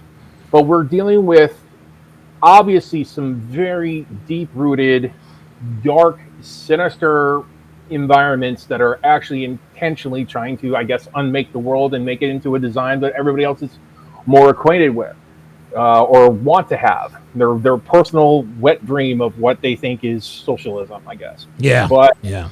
I just think that, when I believe it was back in the 60s, I can't remember the guy's name exactly, but he was in an interview and he was talking about how things like socialism and stuff like that is going to be slowly introduced through the educational system. And it won't affect anybody at that moment, but it will affect generations later. That's 6 decades ago? Yeah, something like that. And we're here around this right now. And this is ridiculous that, I mean, when you enlightened me, I was like, okay, I went to a deep dive to look for the truth. how is it that impossible for everybody to do the same? Right. The reality that's in front of you. You cannot accept that. It is absolutely ridiculous. I went and saw the truth after my mind got open, and I'm like, there is so much more information on this world. Why are we not pursuing that knowledge?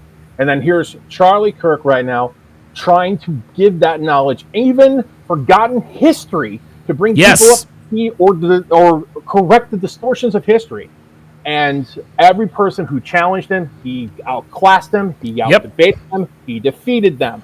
And by doing such, oh, well, we can't beat him that way. We have to remove him another way.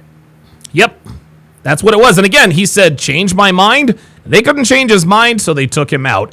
Let me get you out of here on this, Elfong. You've heard what everyone else has suggested in terms of the punishment that Tyler Robinson should receive should he be convicted of this assassination. Are you in favor of public execution? I think you said earlier you're good if he rots in prison. Are you good with public execution, or would you rather see him just rot in prison for the rest of his life? Well, there is a saying, Donovan, if you wish to strike fear amongst the people that you want to specifically target, you must hang out somebody out in front of everyone for the whole court to see. Okay. I think, in a nutshell, if you want to make a statement, obviously, to let everybody else know there are consequences to your actions. More importantly, that obviously showing people that their era is over. Woke is over. This whole fad of trying to control the culture, they have expired it and it's done. It's over. Yeah. And it's maybe that is what is the tipping point or the example that needs to show to the rest of these individuals out there who get some sort of this type of inspiration to reconsider and try to find some other means of learning something to be better at. Okay, fair enough. Helfong, I appreciate you coming up, man. You should come out. You should come up more often, man. It was much too long between appearances, brother. I agree, and trust me, I got the time now. So. Okay, yes, clearly because you're not working nights. Take care, brother. I appreciate you coming up. You too. All right, man. All right, let's go to Craig McLeon Jr. What's up, brother? How you doing, man? Make sure you unmute yourself because I can't hear you. There you go. Yeah, what's up, brother? How you doing? Set. What's up? I found you from Fresh and Fit. I wanted to talk to you about the whole Charlie Kirk thing because we didn't really see this all coming. Yeah, sure. Pretty crazy part. So what's on your mind, man? So the whole Charlie Kirk thing. What are your thoughts on him, his legacy, the shooter? They got somebody in custody. What are your thoughts here? I thought he had very big potential for his whole legacy, and yeah, we didn't really see this coming in. He helped a lot of people wake up, open their eyes, especially in the younger generation. He saw how shit this generation is. Right. And I'm part of Gen Z too. Oh, okay. And the fact that he helped a lot of people wake up in this generation, and the fact that this all happened shows how crazy the left is. Yeah. And how much they could get away with. And I don't think did you hear one of the people on the left side lost their job for celebrating? Yes, yeah, the guy from MSNBC sort of indirectly, and this is interesting, Craig. The funny thing is there are a lot of people. So there was a guy at MSNBC who lost his job. There was a staffer, I think, for the Carolina Panthers who also lost his job. There was another girl who was on TikTok crying because she lost her job because of a Charlie Kirk.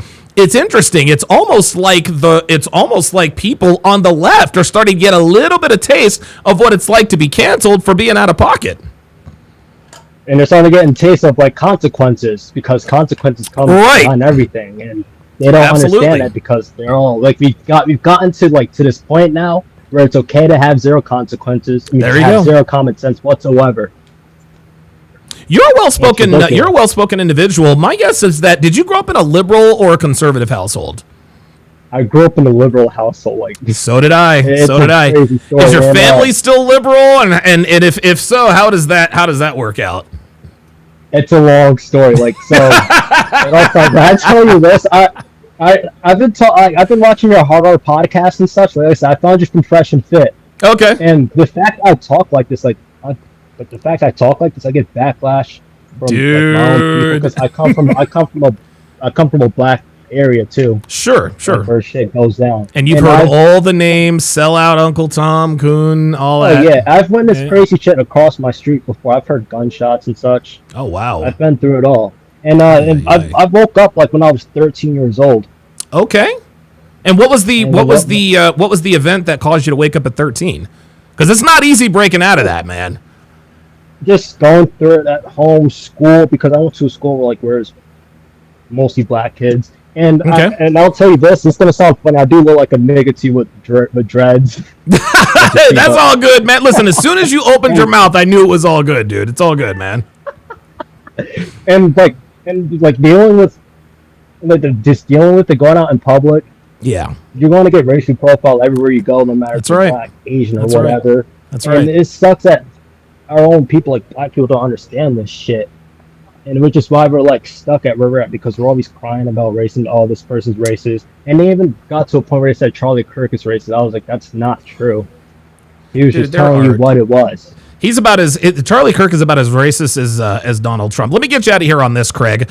What do you think the punishment should be for Tyler Robinson? We've heard public execution, life in prison, put him on death row, the electric chair. Where do you stand on that? It's gonna sound funny. Waterboarding niggas network.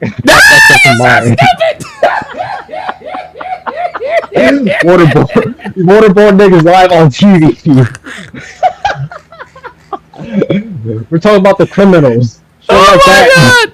That might be the answer of the day right there. Waterboard niggas on TV, pay-per-view style, man. Thank Myron for that, because I got that shit from him. Oh, that's what he said, dude. I got to talk to him about that. Yeah, I'm in the OSS. I'm part of.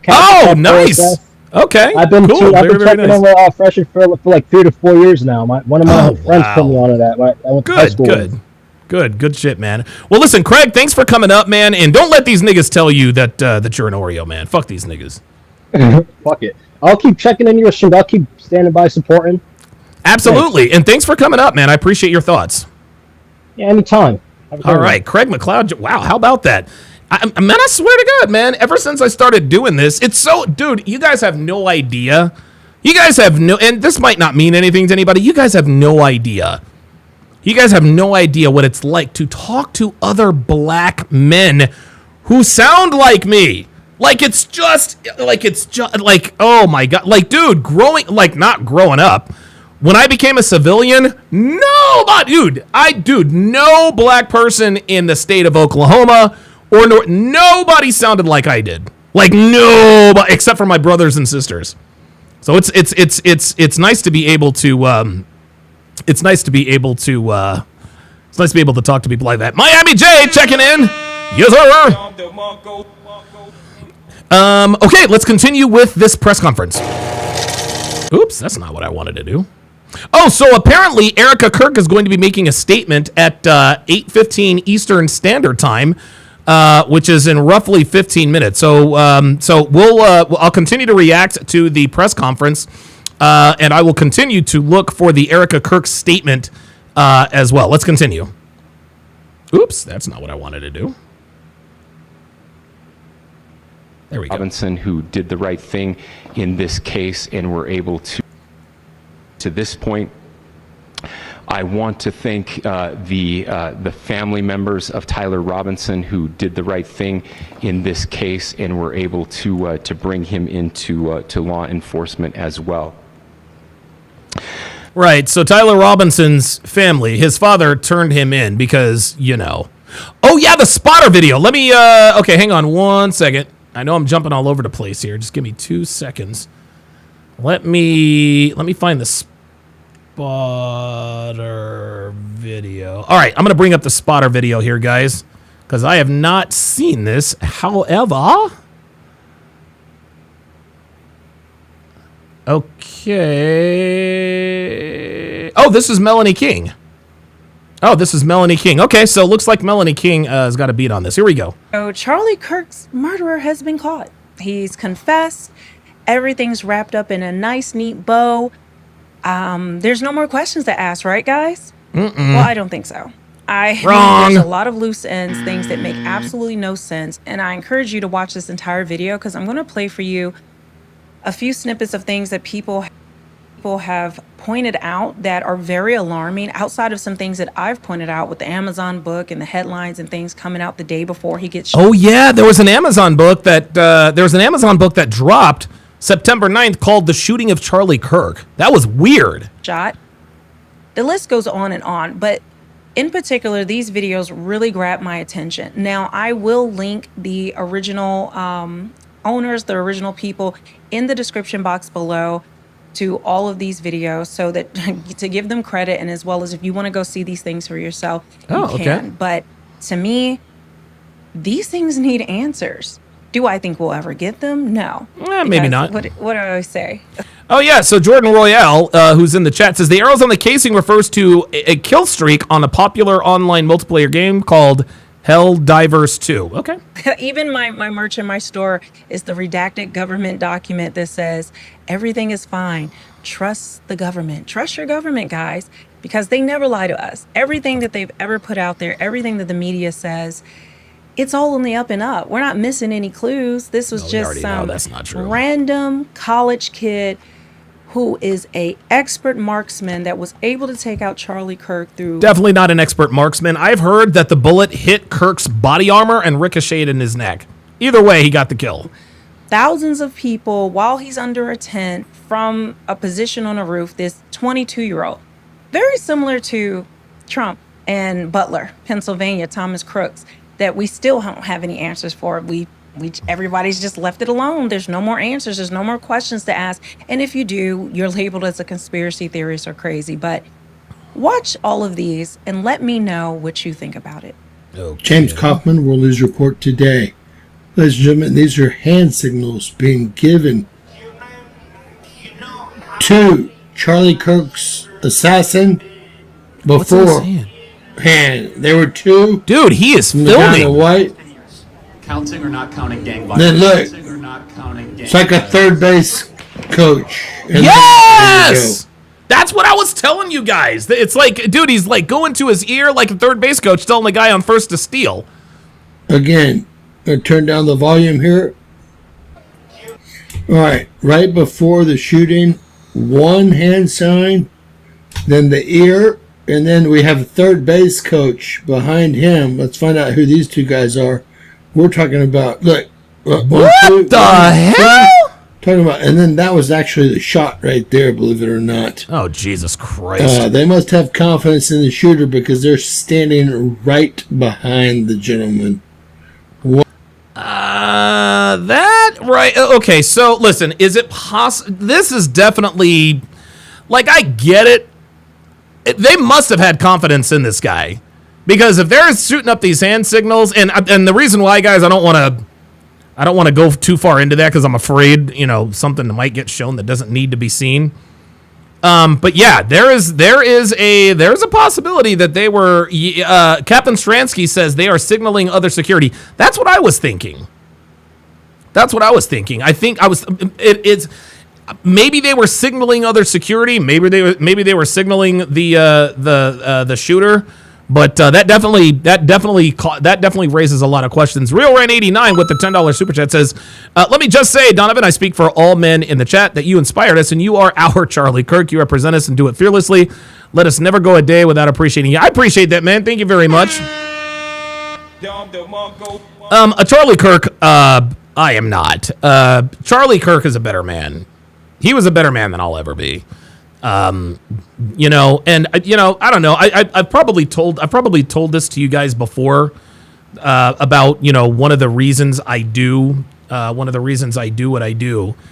Obviously one of the main reason I do what I do is to help other men. I was where a lot of you guys were, when you first found this community. I was disheveled. I was heartbroken. I found this community. It literally saved my life. I've been able to build a brand, build generational wealth, and all this other kind of stuff.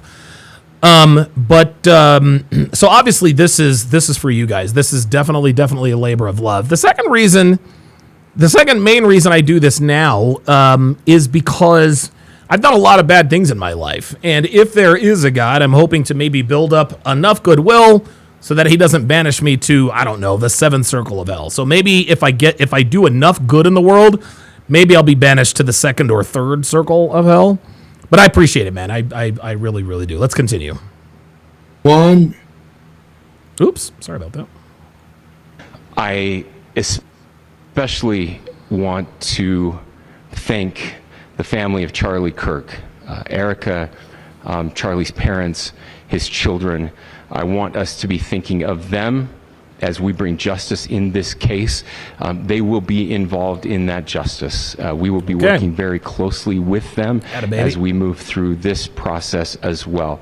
This is a very sad day for our country, a terrible day for the state of Utah, but I'm grateful that at this moment we have an opportunity to bring closure to this very dark chapter in our nation's history.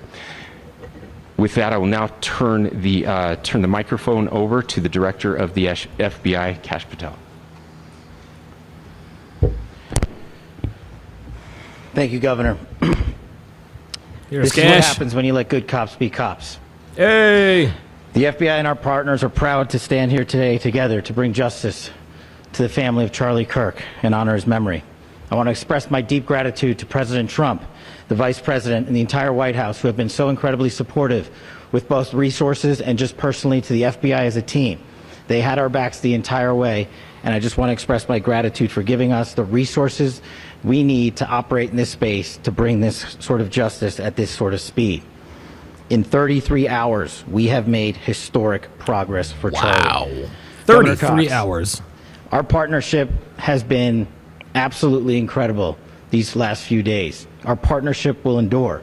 Your state and local partners, your sheriffs. El Castigador says Donovan trying to mitigate his condo in purgatory. Hey, man. Hey, don't get it twisted. The DPS community has been unbelievably impressive in the hardest of times. And a case like this cannot be solved, cannot be brought without partnering with your state and local authorities. The FBI has a certain role to play, and we will play that role, and we will lead out for the federal government. But Governor Cox, we are so grateful for your state partnership that led out on this investigation. A little bit of the timeline. Charlie was shot at 12:23 p.m. on Wednesday. The first FBI agents arrived on scene in 16 minutes with chiefs of police at 12:39 and secured the scene. The FBI immediately launched fixed-wing assets. We utilized these assets to transport personnel, specialty technicians, hostage rescue teams. We also utilized these assets to go back and forth from the East Coast and here in Utah to transport forensic evidence and other evidence that will be analyzed and is being analyzed at our FBI laboratories in Quantico and other laboratories, including the ATF. At my direction, the FBI released the first set of FBI photos of the suspect at 10 a.m. local time on 9/11. Then, shortly thereafter, the FBI reward of $100,000 was released at 10:45 a.m. local. Myself and Deputy Director Bongino arrived on the scene at approximately 5:30 p.m. on 9/11. The governor led a press conference last night at approximately 8 p.m. where at my direction, the FBI released a never-before-seen video of the suspect. We also released new images to the public of the suspect. And just like John the Great says, it is not works that you are saved by grace. Of course, he quotes Ephesians 2:8 and 9, which I'm pretty sure means, for by grace are ye saved through faith, and that not of yourselves, not of your works, lest any man should boast. I probably haven't recited that Bible verse probably in over 35 years. Holy moly. Panda Trucker with the member for 23 months says, in the words of Tom McDonald, the devil is real and he's a Democrat from California. last night, No, this is not live. This is from earlier, guys. the suspect was taken into custody at 10 p.m. local time. Hey! In less than 36 hours, 33 to be precise, thanks to the full weight. Was that Dan Bongino who was on this? Of the federal government and leading out with the partners here in the state of Utah and Governor Cox, the suspect was apprehended in a historic time period. And I want to highlight what Governor Cox said. This would not have been possible without you, the media, and you, the public. That's why we went so public, so fast, and we're so transparent, and we're committed to that transparency. The crime scene, just a little bit there. It is a large crime scene. state and local authorities. Yeah, I told you guys I have a ridiculous memory. Along with federal authorities, processed that crime scene quickly. Damn. And I even had the ability to walk through that crime scene and walk through the steps the suspect I'm going to speed this took up a little. to learn more about what was needed and what resources we needed to bear to create a full picture for the FBI and leadership back in Washington. Furthermore, thankfully to state and local partners, forensic evidence has been seized and continues to be garnered. Forensic evidence has already been evaluated at FBI laboratories in Quantico and state and local authorities here. We will continue to process evidence as we see it, as we collect it, and we will continue to deliver it to Governor Cox and his team. Last night we had a total of approximately 7,000 leads. As of this morning, thanks to your great work, we have over 11,000 leads that were called in to the FBI. And we are running out every single lead that we can. Every one of those leads will be run out. The arrest is a testament to the dedication of good law enforcement being great, and partnerships in law enforcement, which I've tried to highlight as my tenure as the director of the FBI.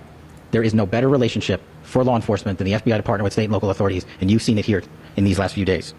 The FBI Salt Lake field office, along with our offices in LA, Phoenix, Denver, San Antonio, Las Vegas, Pittsburgh, Buffalo, our headquarters component in Quantico, all participate in the FBI. I want to express my deep gratitude to the employees of the FBI. Dr. B84 says, you got the Bible memorized too? Romans 6:23, for the wages of sin is death, but the gift of God is eternal life through Jesus Christ our Lord. Men and women, the evidence response team technicians, the special operators, the agents, the support staff. You have done monumental work in historic time when the public, who had a right to demand such an expeditious solving of an investigation, the FBI answered that call diligently, critically important to our nation, and we delivered. And I'm proud to be their leader, and I'm proud to be the director of the FBI. This is a very much an ongoing investigation, as the governor said, and we will continue to work with state and local authorities to develop the investigation, to provide them the evidence they need for their ongoing prosecutions, and we will be here to answer every call they absolutely have, as long as it takes, for as long as we need to find and apprehend whatever suspects were involved in this crime. All right. Lastly, suspects plural. So do you see that? To my friend Charlie Kirk. My friend Charlie Kirk. This guy knew the director of the FBI, man. Incredible. We have the watch, and I'll see you in Valhalla. Oh shit! I'll see you in Valhalla. God damn. Thank you, and good morning. I would just like to take a few minutes. This guy looks like the type of dude that will lean into the microphone. We got that son of a bitch. That bastard Tyler Robinson is going to fry in hell. As the sheriff, to express my gratitude for everybody who has played a part in this investigation. As you know, it's been a vast, a complicated, and a very, very fast-paced investigation. You're looking at people standing up here who are running on, if they got an hour's sleep in the last couple of days, they're probably lucky. It has been very taxing. It has been so impressive, speaking on behalf of the local law enforcement, to see the cooperation that we've seen in this type of case. Across the state, sheriffs, chiefs. John the Great with the $20 super chat says, keep up the good work. I love you and your show. Make sure you tithe. Yeah, I don't go to church. I'm not really a church guy. You know, religion is kind of soured on me as of late, but I do appreciate the super chat. Johnny E with the $5 Cash App says, keep up the good work. I absolutely will. Thank you, my friend. Our state partners have stepped up and have come to the call on anything that we needed. Our county chiefs have been phenomenal. Our Utah County Attorney, Jeff Gray, who's standing up here with us, has been phenomenal in leading us through this investigation. I would like to thank the federal government for their resources, their assets. Our local team here, our FBI team, has been extraordinary in helping us work through this and bring this person to justice. Most of all, I would like to thank the public, and specifically, I would like to thank the public who turned to prayers and who turned to positiveness for us. I would like to thank them on behalf of the law enforcement community, because we needed those prayers. That's what we needed to get through this. We needed your support, and you gave it to us. We needed your patience, and you gave it to us. And I would like to thank you for the Kirk family, because that's what they need, is your support and your prayers, and that will get us through all of this. So thank you, everybody, for everybody that have stepped up. We've had such a phenomenal response to this. Thank you. I also want to give a special thanks to the Attorney General and the Department of Justice. Oh, here we are. Let me. All right. So I'm going to take a quick detour here. It looks like Erika Kirk is set to make. It looks like she is set to make her. She's set to make her first remarks, her first public remarks. Unfortunately, since the death of her husband, I'm going to bring that over to this side. And okay, very good. Okay, very good. All right. So while we wait on that, all right, let me bring on Panda Trucker. All right, Panda, what's going on, brother? How you doing, man? What's on your mind? Man, piss the fuck off, man. Yeah, crazy, man. Are you serious, bro? It's insane, man. Like this is what the left does. They talk about anti-guns and anti-violence, yet they're the first ones to raise arms when they don't agree with something. It's crazy. Yeah, okay. So I've said before, I post on TikTok a lot. Okay. And the absolute disgusting behavior of some of these freaking leftists coming on here. Yeah, we killed Charlie Kirk. Yeah, he's dead. Fuck it. Dude, seriously. Crazy. You didn't kill fucking East German person with a funny mustache. Right. What you did is you robbed a wife of her husband. Yep. You robbed 2 children of their father. You robbed a fucking parent of their son. Okay, agree with him, disagree with him, I don't care. But nobody deserves to die. Yeah. And I know that you're asking everybody, and I'll make this quick because I know you've got a show to do. Sure. You're asking everybody what they think should happen to this little piece of shit. Excuse me. This young man. Right. Okay, I'm not saying I'm a fan of corporal punishment. Okay. But I'm a fan of corporal punishment. Okay. I just posted a video about this the other day. That when we used to have certain punishments for certain crimes in the world. Okay. Not just the world, but in general. Let me cut my truck off. Yeah, I know. Shut up, truck. Okay. A brand new truck. I finally got into a Peterbilt like I wanted to. Hey, there you go. Peterbilt. Yeah.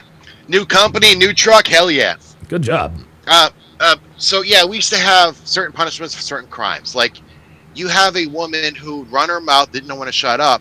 They had this device they put on her face and on her head, and they march around town, and she couldn't speak a single word. Right. You had somebody who was a liar. They cut his tongue out. Yep. You had somebody who would steal, who would break into someone's home.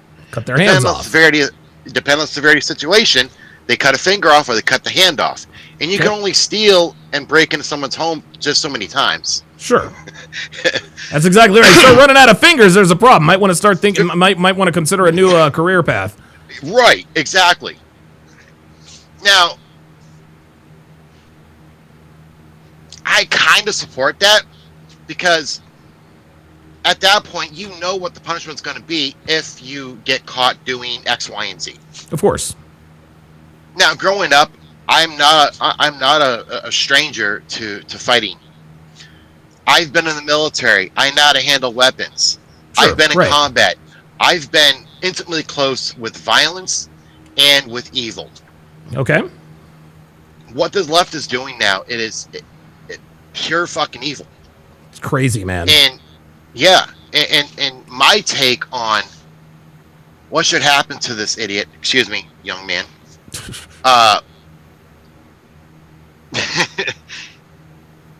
So you got somebody like Carmel Anthony. Right. Stabs and kills another teenage boy. You want to make a public execution of that? Fine. I'm okay with that. You have that idiot who stabbed and killed a young immigrant, innocent woman on a freaking bus in broad daylight with everybody around. You want to make an example out of that person? Absolutely. But this idiot, I say we don't make it public. Really? We don't make a public execution. Yes. Okay. Because why rob Bubba and Ray Ray of some much needed sexual release in prison? I agree, man. And listen, I'm not against. I'm certainly not against. How can I put this? I'm not against, the public execution thing. But me, I think I would feel a lot better. It would satisfy. Now that's just me personally. I'd be personally a lot more satisfied if. Sorry about that. I'd be much more satisfied if he spent his life in prison. Now, I heard somebody say, hey, look, man, sometimes people can spend up to like 20, 30 years on death row, and that's enough to break a man. Okay, that's fine. I guess it could go that route. But I agree with you. I say let him spend the rest of his miserable life in prison to pay day after day and night after night, if you know what I mean, for what he has done to this country. Or even better yet, after Bubba and Ray Ray are done with them, how about we hang him by his neck to drip dry in public for everybody to see? Well, let's not get carried away. There are people watching this on YouTube. Hypothetically speaking, I suppose that could happen. I'll get you out of here on this, Panda, because it looks like Erica is about to. Looks like she's about to take the mic. What do you think the ramifications? Not politically. I think political ramifications notwithstanding. What do you think the ramifications of this will be socially? Is the right going to start pushing back? What do you think is going to start happening? They already are. Okay. I know you're not on TikTok, right? And like one of your other callers said something. There are people on the right doxing these leftists that are coming out here, celebrating and dancing and making all kinds of ludicrous statements about Charlie Kirk's death. Oh my God! These people on the right, they're doxing them. They're saying, this is where they work. This is their real name. Let's get them fired. And so far, they're from one creator I watch. He has doxed 25 creators. Out of the 25, 15 have lost their job. Whew. Jay Blaze says 19 fired so far, so that might be in addition to, actually. Maybe, yeah. Yeah. So, I mean, like you said, maybe it's time that they got to taste their own medicine. Maybe it's time they got a taste of what it's like to be canceled. Yeah, I think, and it sounds to me, it actually sounds to me like, they are getting a taste of their own medicine, because if we've got 19 people fired for making these kinds of remarks about Charlie Kirk and the death, I think that could represent a watershed moment in this country, at least socially and politically. I'll give you the last word, man. Right, and so what bad thing has Charlie Kirk even done? All he did was he sat down and he talked to people. Had conversations. Whether he agreed, right, exactly, had a conversation. Whether you agreed or disagreed, he eloquently proved his point. There are other people out there like Steven Crowder. Steven Crowder's had death threats. Right. Myron Gaines has had people, come for him. Sure. And I don't know if you had anybody come for you yet, but I know you've been doxxed. Yeah, I've been doxxed, but no one's approached me. Yeah. It's like when you come up here and you speak the truth to everybody that doesn't want to listen. People want to hear comfortable lies. All right. Hang on, Panda. I gotta cut you off because Erica's at the mic right now. I'll bring you back a little bit later. Thanks for coming on, brother. Yeah, not a problem, buddy. Good evening. My name is Erika Kirk. Charlie Kirk is my husband. Oh my God. I first want to thank the local, state, and federal law enforcement who worked tirelessly to capture my husband's assassin so that he can be brought to justice. I want to thank the first responders who struggled heroically to save Charles's life, and the police who acted bravely to make sure that there were no other victims on that terrible afternoon. I want to thank the officers who have protected our Turning Point USA family these past 2 days. And I want to thank the Turning Point USA board, the COO, Justin Strife, and my husband's chief of staff, the amazing Mikey McCoy, for all their work in these terrible days to be the stability for our family and for the wider Turning Point USA family as well. My heart is with every one of my husband's employees who lost a friend and a mentor. I want to thank the staffers of his amazing Charlie Kirk show, who helped him broadcast from this studio, this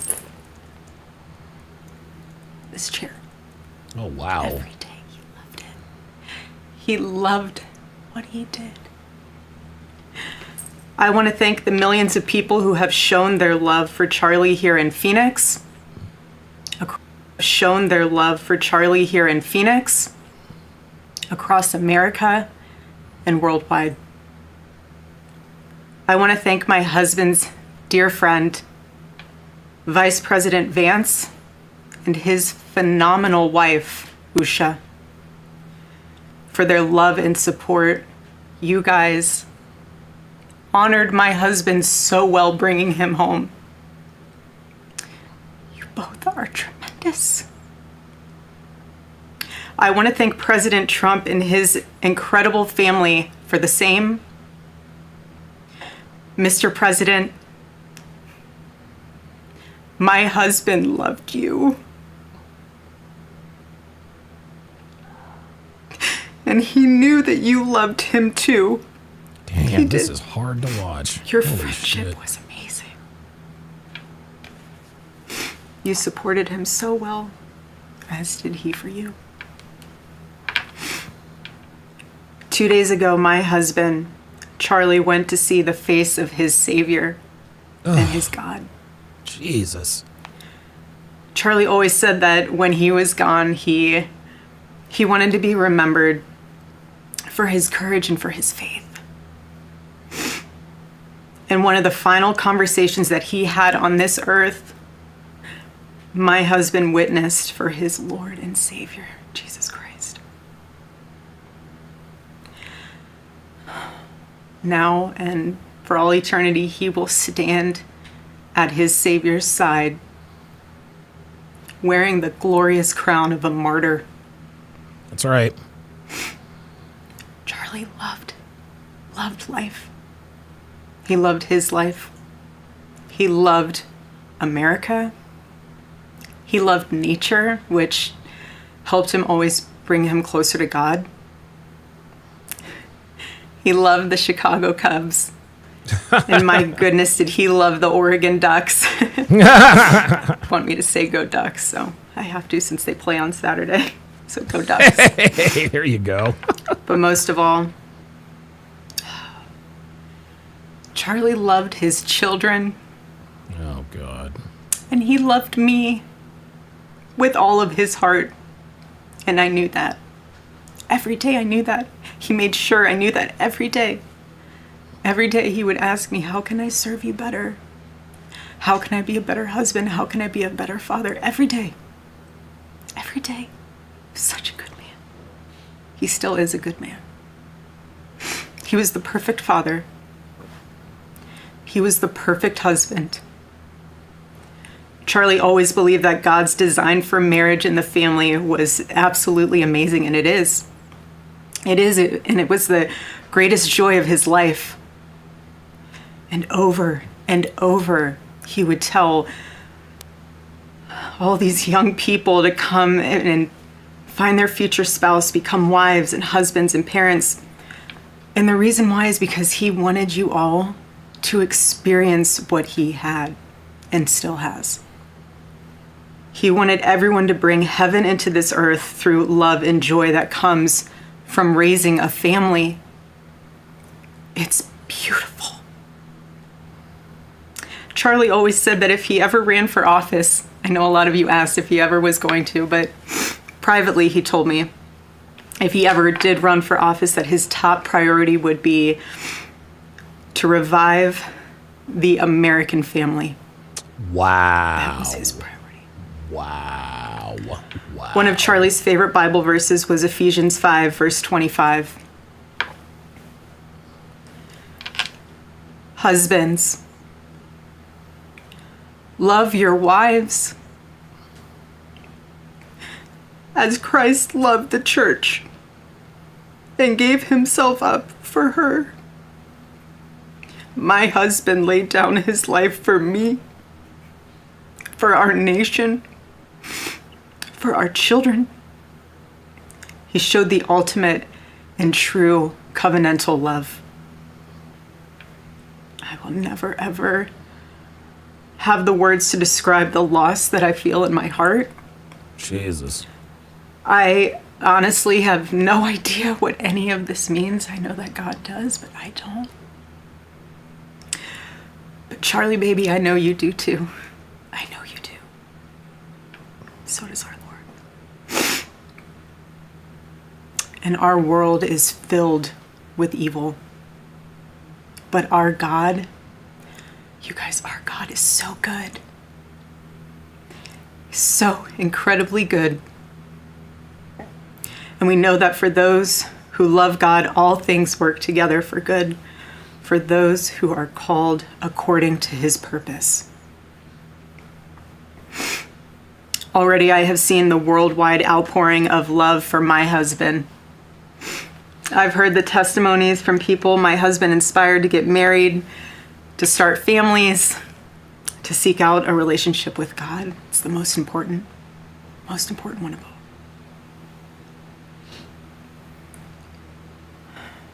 The evildoers, wow, look at her face, responsible for my husband's assassination, have no idea what they have done. They killed Charlie because he preached a message of patriotism, faith, and of God's merciful love. But they should all know this. If you thought that my husband's mission was powerful before, you have no idea. Oh, wow. You have no idea what you just have unleashed across this entire country and this world. You have no idea. You have no idea the fire that you have ignited within this wife. Ooh, shit. The cries of this widow will echo around the world like a battle cry. Oh my God, hell hath no fury. God damn. To everyone listening tonight across America, the movement my husband built will not die. There you It go. won't. I refuse to let that happen. It will not die. All of us will refuse to let that happen. No one will ever forget my husband's name, and I will make sure of it. It will become stronger, bolder, louder, and greater than ever. My husband's mission will not end, not even for a moment. And one of Charlie's greatest talents was his ability, this phenomenal ability to choose great people to follow him. He could always find the ones who could handle any setback. And it's almost like he knew. He could see it in you. Even when you couldn't see it in yourself, he just knew. He knew you could handle it. You thought you only had 5% left, and he knew you had 15. He knew you were ready to go that extra mile even when you didn't.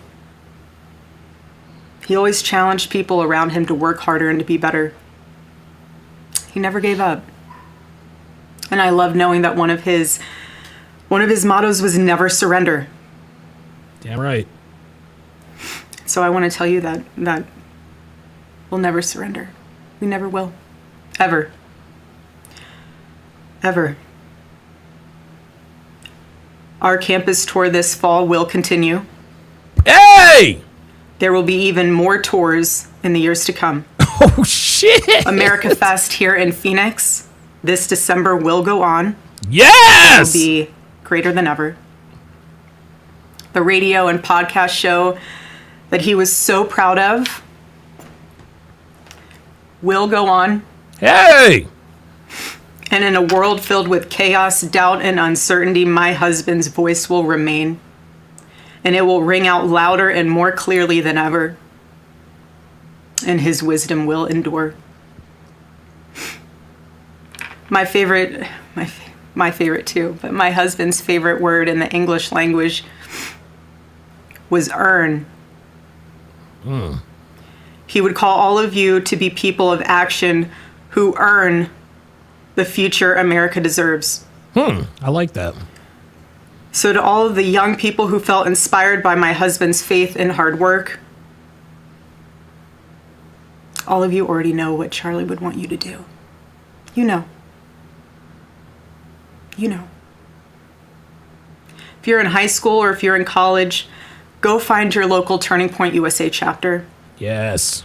Join it. Stay involved. He wants you to make a difference. And you can. You can. The movement's not going anywhere, and it will only grow stronger when you join it. If there isn't a chapter, you can't find one, then start one. There is no excuse. You can start one. And as my husband used to say in this room every single day, if you want to get involved, the best way you can do that is going to tpusa.com. That's what he would say every day from this chair. Every single day. I watched his show every day, and he would always say, if you want to get involved, go to tpusa.com. If you're a pastor, join our movement at TPUSA Faith. And if you're a parent, I highly recommend that you come to America Fest in December. Sign up right now for that because we would love to see you. I would love to see you. Charlie would. He'll be there. He'll be there in spirit. Bring your kids, bring your family. But most important of all, if you aren't a member of a church, I beg you to join one. A Bible-believing church. Our battle is not simply a political one. Above all, it is spiritual. It is spiritual. The spiritual warfare is palpable. Yeah, man. Charlie loved his Savior with all of his heart, and he wanted every one of you to know him too. He wanted everyone to know that if they confess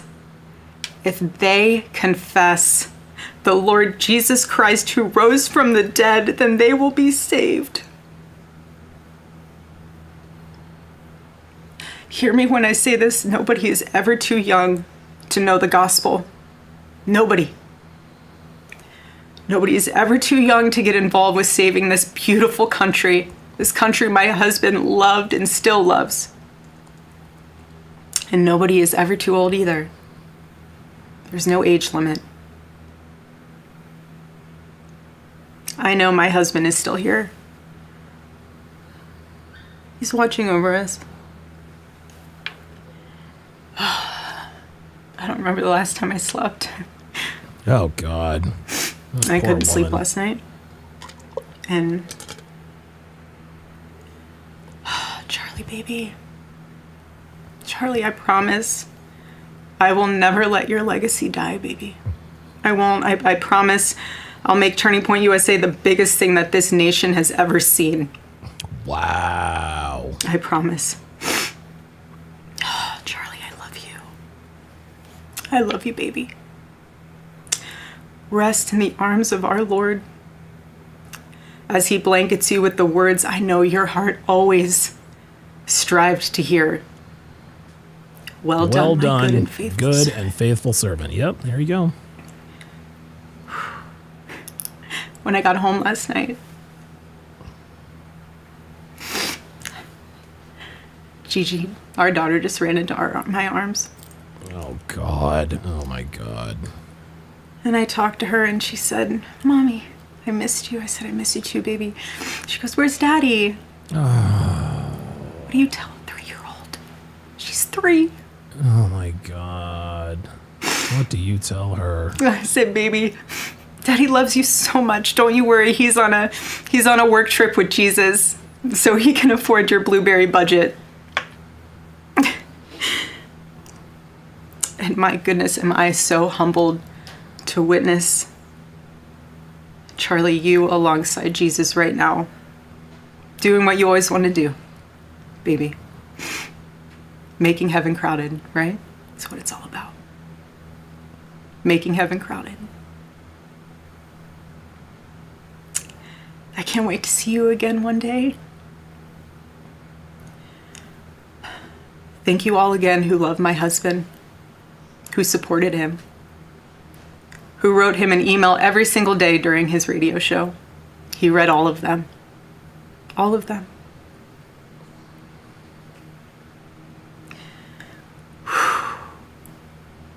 God bless you all. And may God bless America.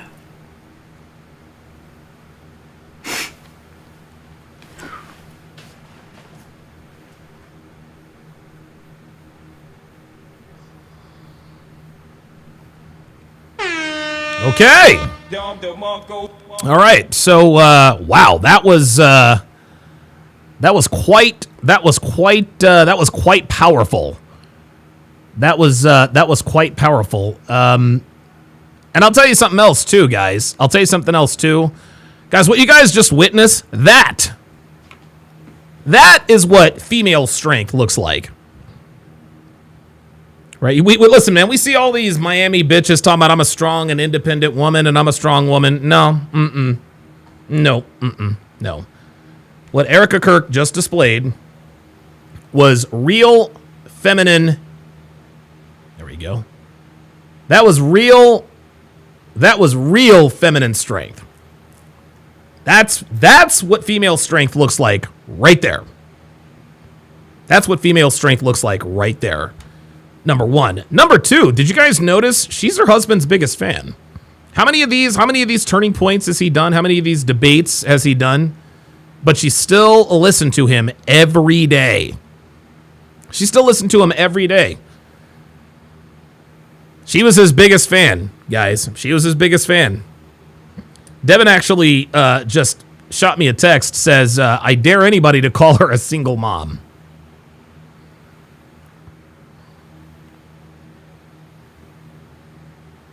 I'll tell you what, probably the most jarring thing about her remarks is her 3-year-old asking her, where's daddy?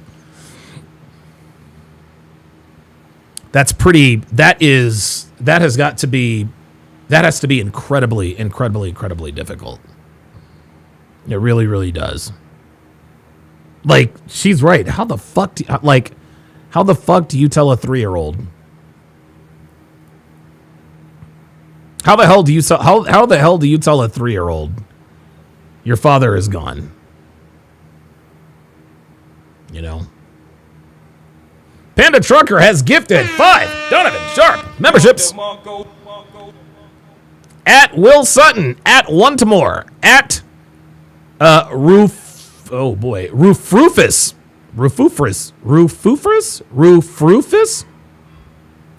at Your Pal, at Andre C. Hatchet, to welcome them all to the TSR family.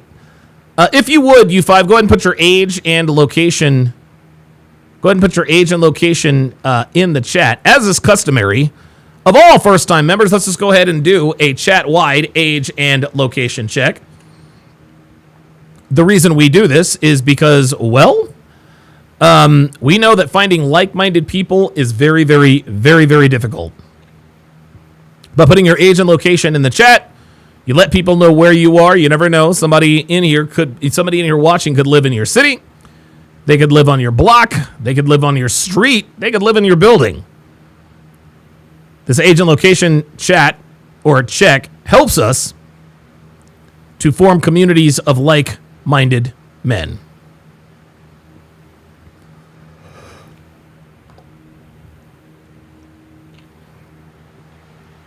All right, so what we're going to do now,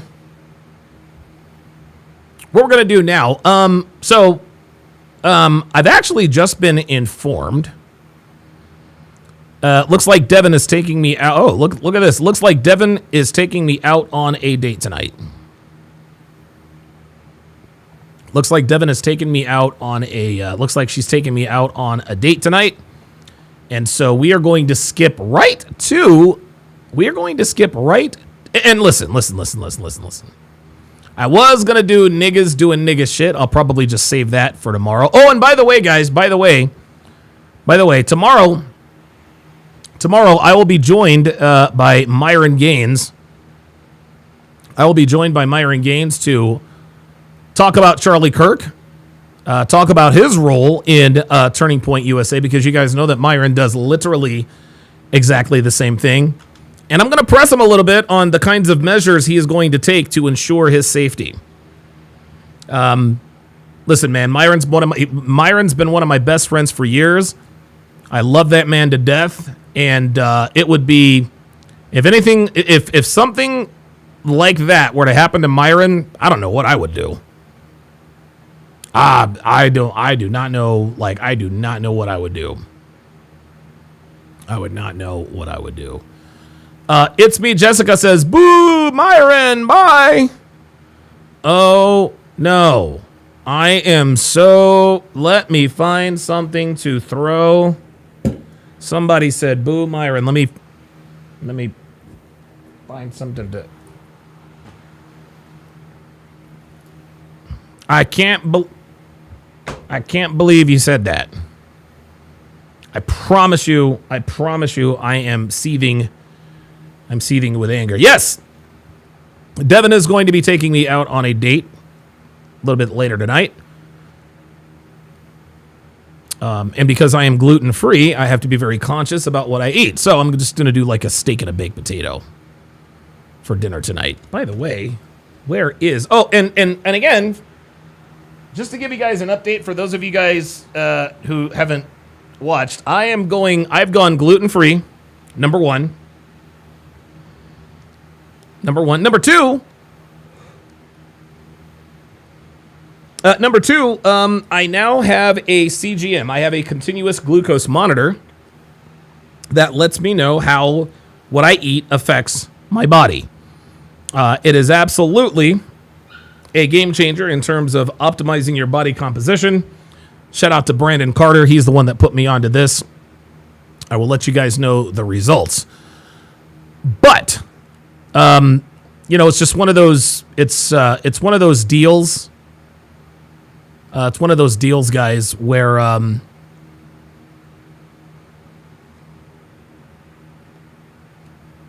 wait a minute. Oops, sorry. It's one of those deals. Where, you really don't want anyone. You don't want anything bad to happen. And Myron has admitted that, hey, you know what? I've been moving a little bit recklessly. I think he called it dolo. I have no idea does dolo mean solo? Is that what that means? Does dolo mean solo? So, and a lot of people think that Myron could be the Charlie Kirk replacement. There is no replacing Charlie Kirk. Like, Charlie is one of one. Charlie's one of one. He's just a good dude, man. He's a good dude. We're gonna lighten up we're gonna lighten the mood a little bit today. We're gonna lighten the mood a little bit today. It is now time for the best, the greatest, and most controversial segment on the internet. As I check to see that my Phillies are up 6-1.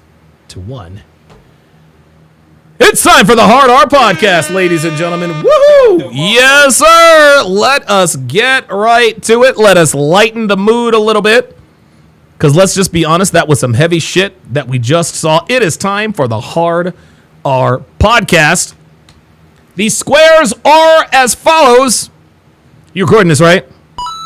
Clap back, cop. Hold up. Is this a snow bunny situation? Why, yes, it is. Active warrant. Call my fake lawyer. I'ma sue your ass. Somebody punches the cop. I didn't do nothing. Somebody rides the lightning. That's also one, clearly. My kids. I'm not resisting. Call your sergeant. Loosen the handcuffs. Running from the cops. Explain why exactly you're arresting me.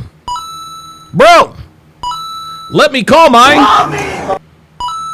I ain't got my ID. You racist Nazi! I can't breathe! I know my rights. I am afraid for my life. I need an ambulance. You're weird. Don't touch me. And so, to business. So to business. This first video, and no, Phoenix Light Games didn't. He didn't submit this one. At least I don't think he did. This first video features, for the first time in Hard R history, a white girl being arrested. This video is entitled "Racist Girl." This video is entitled "Racist Girl Takes It Too Far with Cop." Oh boy, here we go. So Then shut the up. Do you think that's correct? That you spit at us? You black. Miss My Breath Smells Like Bum Stank woke up and thought it's a nice... He said, Miss My Breath Smelled Like Dumb... Oh, my God. ...day to be a bigot. Wait a minute. Is she with a nigga? Hold up. Was Like she with a Bum nigga? Stank woke up and thought it's a nice day to be Oh, no, that's a cop. Bigot. You're up. Alright. Grab your stuff, walk. Grab your stuff and walk. You hear me? Grab your stuff and walk. Oh, she gonna ignore the cop. She gonna act like the cop ain't there. Okay. Did I give you permission? Did I give you permission? Stop. Did I give you permission? Do not. And we are underway. Hard R podcast is underway. Don't touch me. Oh boy, here we go. Be arrested. Okay? Be arrested. You understand? What the? Walk out or you're gonna be arrested for disorderly conduct. What is wrong with you? You just touched my officer. Did I? Yes, you did. Stop. Maggie, stop. Oh, this is gonna be bad. Walk out willingly. Move. Call my mother right now. Oh my God! Look at that. Call my. I'm gonna tell you what, man. I'm gonna tell you what. This bitch might actually be like a nigga by injection. She's hitting all the goddamn marks. Call my mother. Stop. What's your mama gonna do? You got her? Oh, she just assaulted the cop. My mother. She just assaulted the police officer. I'm not doing anything. Call my mother. We're gonna have one under. We're fighting with her now. Hold on. Stay still. Stay still. I got What's wrong with you? What? Johnny Martinez says Islam food is delicious. I've never tasted food from Islam. Who the are you? Okay, now you're gonna kick me? I need her wrist. Oh shit. Fucking you. Johnny Martinez says fried animal is not God's food. Johnny, have you heard of Popeyes? My guy. Have you heard of KFC? Have you heard of Bojangles? Have you heard of Chick-fil-A? That, my friend, is God's food. Let's continue. I will not tolerate the slandering of fried chicken in my chat. No way. About to put the hobble on her ass. Make sure you put her Dre Raven with the $2 super chat says, Day Shift Lot Lizard has flown from from San Francisco to New York for sure. Oh, you know she fucks niggas, but I'ma still wait. I'ma wait.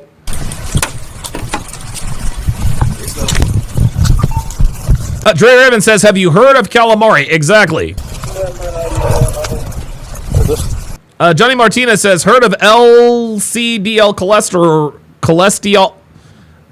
Number one, I guess you're talking about LCDL cholesterol. Number one, number two, no, I don't know what that tastes like. So no, I'm good. Johnny Martinez says, I quit fried chicken. Well, good for you, brother. Good for you. Oh my God, Rycheck says Publix fried chicken. Oh my God. Yo. Yeah, oh my God. Yo, the Publix fried, the chicken strips, man, don't get me started.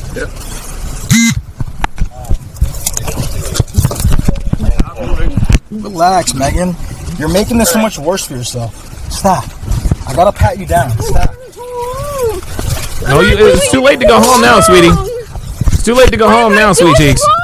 Stop. Disorderly conduct. Uh-oh, what am I doing wrong? I didn't do nothing. Doing anything wrong?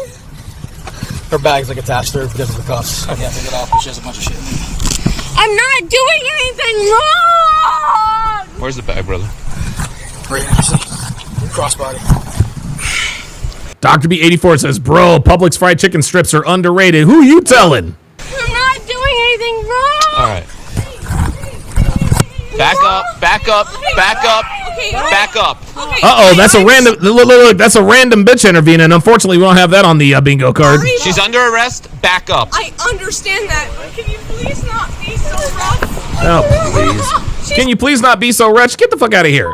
80 pounds soaking wet, dude. When Yeah, bitch, but you kicked and hit the cops. Too bad. doing anything to her, back up. I understand. Can you I'm stand up? standing right the Can you stop moving? I Alright. just want to go home. Well, you will go home. You'll you'll go home after you bond out. You're gonna be coming back to the station, Meg. This isn't my bag. This is Kylie's bag.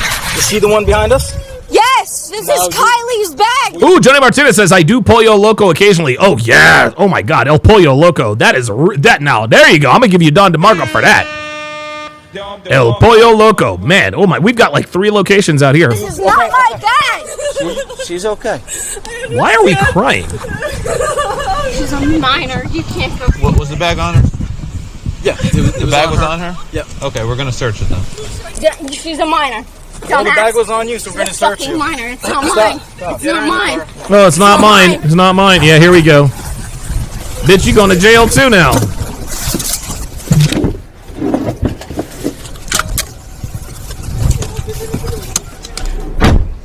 Is this your bag? That's Megan's bag. That's Megan's bag. Okay. You gonna be able to? No, it's okay. I really. You gonna be able to get home? Yeah, Okay. I'm okay. Okay. Is Megan okay? She's fine. Yeah, she will be. Call my mother before you do this. Oh my God. Mother. Call my mother. Yep, she fucks niggas, y'all. I've seen enough. I've seen enough and I've heard enough. Any white girl who treats the cops like that absolutely fucks niggas. Who you telling? Call my mother. Having already kicked the black officer, it didn't take long for the female to spit at his face in the Up, there we go. There we go. We already know what time it is. Oh yeah. Bonafide hoe. We've got the thigh tattoo. She's probably drunk. We've got an arm tattoo. We've got these. Oh yeah. She fucks niggas. jail. I gotta put this back up here, so let me just do that for you real quick. Alright. Can you stop moving? Megan, stop. Oh my God, dude. Stop. What the am I to you, dude? Oh Jesus Christ. Oh my Who God. the am I? Oh boy. You. Can you call my mother? Where is my mother? You're an adult, we don't have to call her. Yeah. I asked you to call her, you call her. Nope. That's not how this Yeah, works. it does. Nope. I know my right to. There it is. I know my dude. This bitch is hitting all the fucking wow. Okay. We're about to get a snow bunny bingo in this bitch. See this sticker here? All I need you to do is just stand next to Already her. talking, you. Already talking, little. I'm not talking to you. She's gonna be like, I'm not talking to you, nigger. Oh, did she spit on him? Already talking, little. Already talking, Leo. Oh, what in the Jalen Carter Dak Prescott was going on? Holy shit, she spit on him. Already talking, little. Bruh, hold up. I'm gonna show y'all what should have happened. Watch this. Talking, Leo. There it is. There it is. Yep. That's exactly what should have happened right there. That's exactly what would happen. Already talking, little. Oh, wait a minute. Hold on. Why did this, what the hell? There we go. Is he good? Yeah, we got a spit mask. Where is that? I will not be taken to jail by a nigger. Turn that way. Are you kidding me? I'm not that much of a goddamn. Turn that way. You just spit on him. Yeah, you just spit on him and kicked and punched the cop. Sorry. Much of a goddamn inconvenience. You just spit on him. I'm not gonna do it again. Let me ask a question. What do you think your butt smells like? What do you think your butt smells like? Asking for a friend. I'm not gonna do it again. Doesn't mean you put a spit mask on me. Well, sweetheart, that's the way it works, honey. Court. I'm gonna take you to court. You. Oh, there it is. I'm gonna sue. Oh boy, all we need is the taser and my kids. I'm gonna take you to court. Don't grab I'm gonna take you to court. Meg, all you have to do. Take you to court. Stop. I'm gonna take you to court. Stop. You're going to court. You're going to court. You're going to court. You're going to court because I didn't do Yes, he is going to court to testify against your dumbass. anything wrong to deserve a spit mask. You're You spit. wrong. You're wrong. If I No, sweetie, no, you don't. You want kicking me? That is not. Oh my God. You are going against the law. Hey, listen. You're going against the law. You're going against the law. Now she's just talking. This is against the law. Oh my God. Relax. Take a deep If you breath. relax, Meg, if you relax, we can talk. Relax. Yep, they put the spit mask on her dumbass. There it is. Yep, humiliate her dumbass. This is against the law. Yo, this is crazy. Yo. Stop kicking. You're the one that's coming against me. I'm not doing anything. The little demon refused to calm down and somehow took off her spit mask and even slipped the cuffs. We're not doing that over my face. You spit. I don't give Mom. I'm not going to spit again. Anthony, you gotta put this back. Oh, stop it. Don't The power of Christ compels you. that on my face. Don't make me not be able to breathe. Oh, there it is. Don't be able to. Oh, there it is. That was an indirect. I can't breathe. I bet. Who the are you?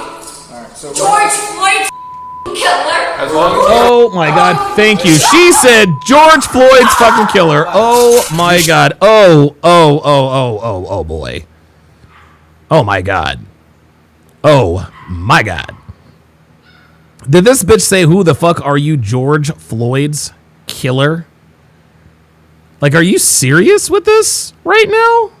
Holy shit. Spit at us, right? So, Then shut the up. Do you think that's correct? that you spit at us? You black?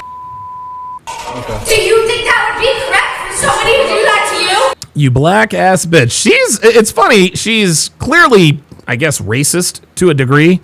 She won't say the N-word, though. Do you? Jerry Raven with the $2 super chat says, Hawk 2 is an escape artist. Yes, she is. Yep. Do you think that would Actually, be you know what? correct? We'll wait till he comes back. Call my mother! Call my mother or I'm claiming rape! So, we gotta put this over first. That's what I did. That part goes. Yeah, because it goes around. I'm claiming rape if you don't call my mother. I'm claiming rape if you don't listen to this. This is funny. She thinks all she has to do is say, I'm claiming rape. You see that? Rape Tourette's is what they call it. Listen, she literally tells the cops, I'm claiming rape if you don't call my mother. She thinks she can just say, he raped me and people will believe her. This is what America's come to, guys. This woman is in a police station where there is surveillance everywhere, body cams everywhere, people everywhere. Yet she thinks all she has to do is say, he raped me, and people will believe her. Listen again. Yeah, because it goes around. I'm claiming rape if you don't call my mother.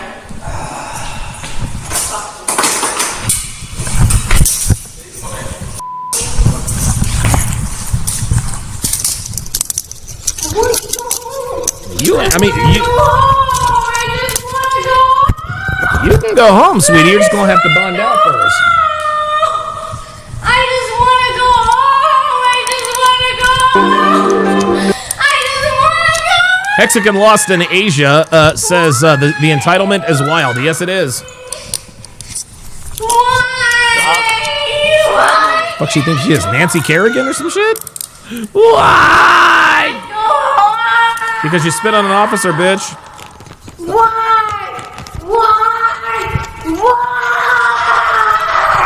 Because Tanya Harding wanted the gold medal, bitch.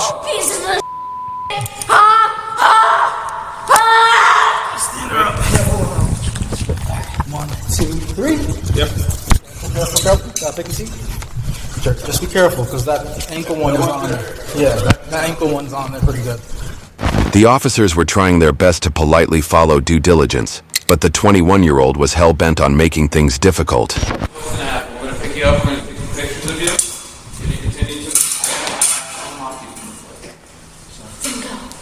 Then go ahead.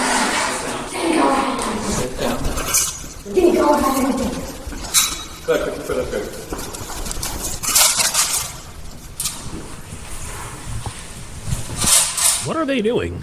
Oh. You feel proud of this new? Oh my god. I'm sure you do. That's why you're smiling. I swear to God, get you against.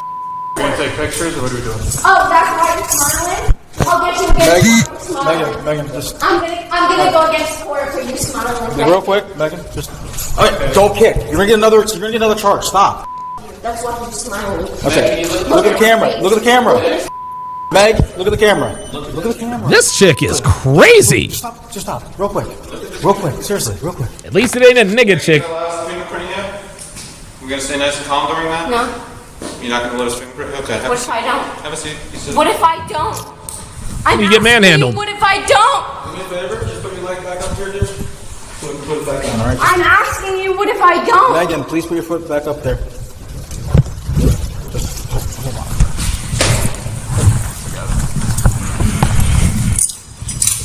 Bluntmore says, raised by a black mother. No, she was just raised around niggas. She fucks niggas. Just like I said.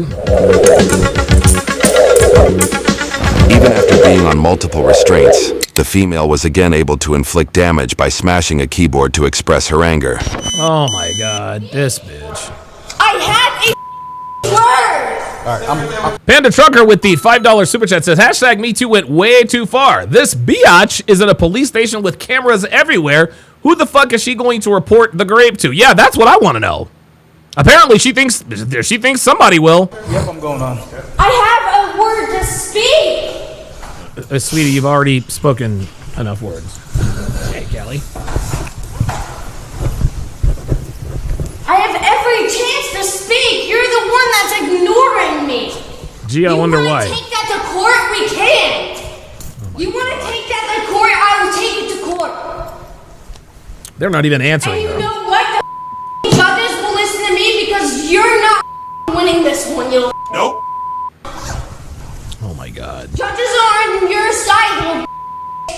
You're the one that has a 21-year-old detained right now for what? For spitting on cops, for kicking and assaulting the cop. What? Because you want to be. Who the are you? Who the are you? Clearly not your sister's brother. What? You and everything you stand for, dude. I have a right to make a phone call. Can I call my mother? You're gonna be handcuffed. I have a right to You're call gonna my be mother. handcuffed. I have a right to call One my more mother. time, you're handcuffed. I have a right to make a phone call. Cool, handcuffs. You got my cuffs? I don't have them. You guys had them. I didn't slam one more time, so. No. You're going to the cuffs, bitch. You can put her in handcuffs. Mm-hmm. How? How about you just allow it to happen so that way nothing. Are you kidding me? You said one more time. Are you kidding me? Okay, you're going to court. You're going to court. Look, that's over-recorded. That's over-recorded. All of the threats this woman is making relies upon the power of men. That's all it is. Guys, I'm here to tell you, any power a woman has, it's because of men. I'm gonna call the police. They're not gonna send female cops. They're gonna send male cops. Are you kidding me? Nope. Stop. That's over-recording. You're. Oh my god, this is incredible. Just slipped out last time. Yep. So as far as you can. Okay. Turn. Double up. That ear's double up. Stop.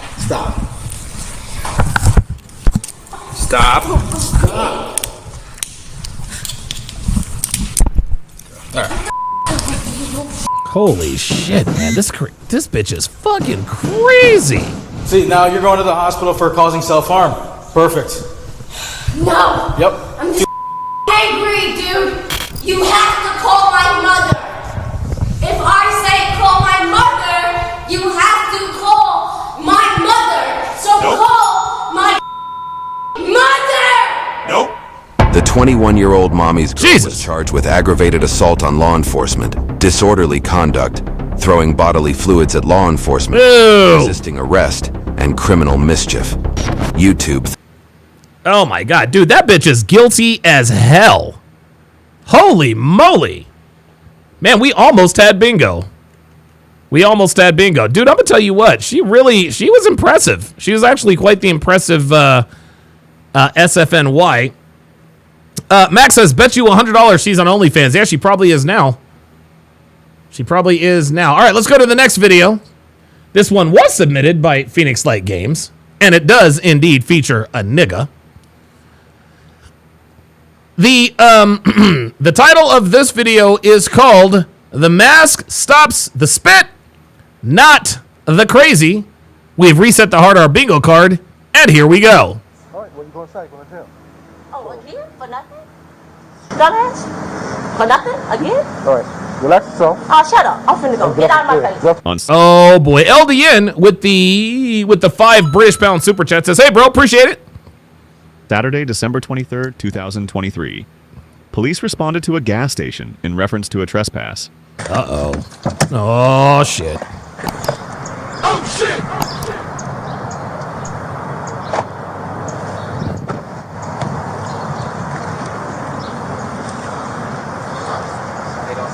You still live here? So she's actually right on the side of the patio.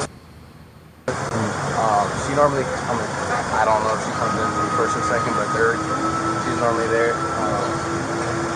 She just stays in the bathroom. You hear the Tesla? No, no, no, no, no, no, no, no, no, no. Do you want to trespass with the property? Yeah, yes, sir. Yes, sir. Yeah, it's going to be the black female right over there. Yeah, one more says homeless. Yeah, probably. Probably. Oh boy, here we go. Is she in the car? Where the fuck did she go?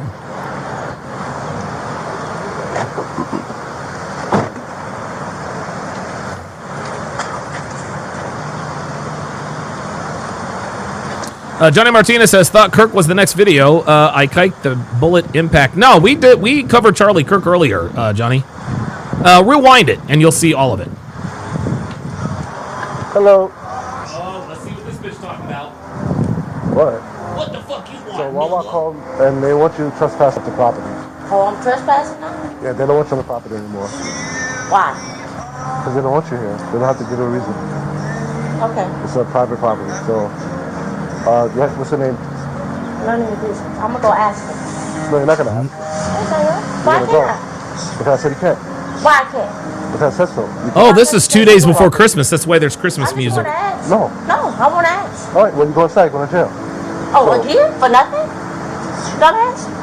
For nothing? Did she call him a dumbass? Oh, shut up. I'm finna go. Get out of my face. Dude, real shit. She's like, oh, I can go for nothing, dumbass? Like, what is wrong with these people? What is wrong with these animals, man? Guys, this is why people are tired of niggas. They make everything 1,000 times more difficult, number one. Number two, they're disrespectful with it too. Really, dumbass? Get out my face. Fuck. Who the fuck wants to deal with these people? What's my name? Dumbass piece of shit. Get off the property. Piece of shit. Yeah, you too. Go ahead. Piece of shit. Uh-oh. Oh, wait a minute. Oh, boy. Oh, boy. Oh, boy. So she's leaving the property, and you guys know these black women, a.k.a. nigga bitches, you know they got to have the last word, man. You know they got to have the last word. You come back, you're going to jail. Well, I probably will. Then you go to jail. Penny gonna be in now, dumbass? Then you go to jail. See, look, last word. Oh, here she comes. Here she comes. Who gonna be in there? You gonna be in there. Yo, dumbass. Don't you take me now? You want to? I can take you. Nobody cares. I know y'all all about first name basis. Okay. Dumbass. I know y'all about first name basis. Keep it moving. Dumbass. Why do I know you all about first name basis? Keep it moving. Because you're a criminal. That's why, sweetie. That's why you know them all on a first name basis. Because you're a criminal and you get arrested a lot. Dumbass. Why do I know all the cops by first name basis? Keep it moving or you're going to jail. Dumbass. Huh? Why not? Why do I know y'all by first name basis? Keep it moving. Because What game is your dumbass playing? I'm finna go. Yeah, go. No. Now you finna go to jail. Keep walking. Go back. She Look, watching me. keep walking, bitch. Yep, there it is. Going no damn what? Keep walking. Keep watching me. Keep walking. Dumbass. This is funny. This cop, I think, is goading her. I think he's goading her into doing something. I think this cop knows exactly who he's dealing with, number one. Number two, I think we've got us a clapback cop, y'all. I think we got us a clapback cop. What y'all think? Y'all think we got a clapback cop? I think we got a clapback cop. Let's get it. Clapback cop. Let's go. Keep walking. Yep. Look. See, look. Guys, this is how to bait black women into doing something stupid. This is how to bait them into doing something dumb. Just keep talking. Keep talking and don't let her get the last word. If you don't let her get the last word, she will continue to engage with you. Guys, I'm telling you right now, being a last word type of bitch is the involuntary response of the black woman. And Connor P says he's subtle with it. Yes, he is. This cop knows exactly what he's doing. He knows exactly what he's doing. He is waiting to arrest this bitch. Keep walking. See? Oh, I thought he was going to try and get the last word. Look. We didn't know that no damn well. You go about your damn business. You go about your damn business, dumbass. Oh my God. Go about your damn business. I'm on Dumbass. No, you're not. I'm off the property. No, you're not. No, you're not. Property. Stop looking at my pussy. You're still on the property. Ew! What the hell? What did she? She said, "Stop looking at my pussy, motherfucker." Ain't nobody looking at your blown out coochie. What? No, you're not. You're still on the property. Stop looking at my pussy. You're still on the property. Ew! Oh no! Oh no! Oh Jesus Christ, sweetie, ain't nobody looking at that.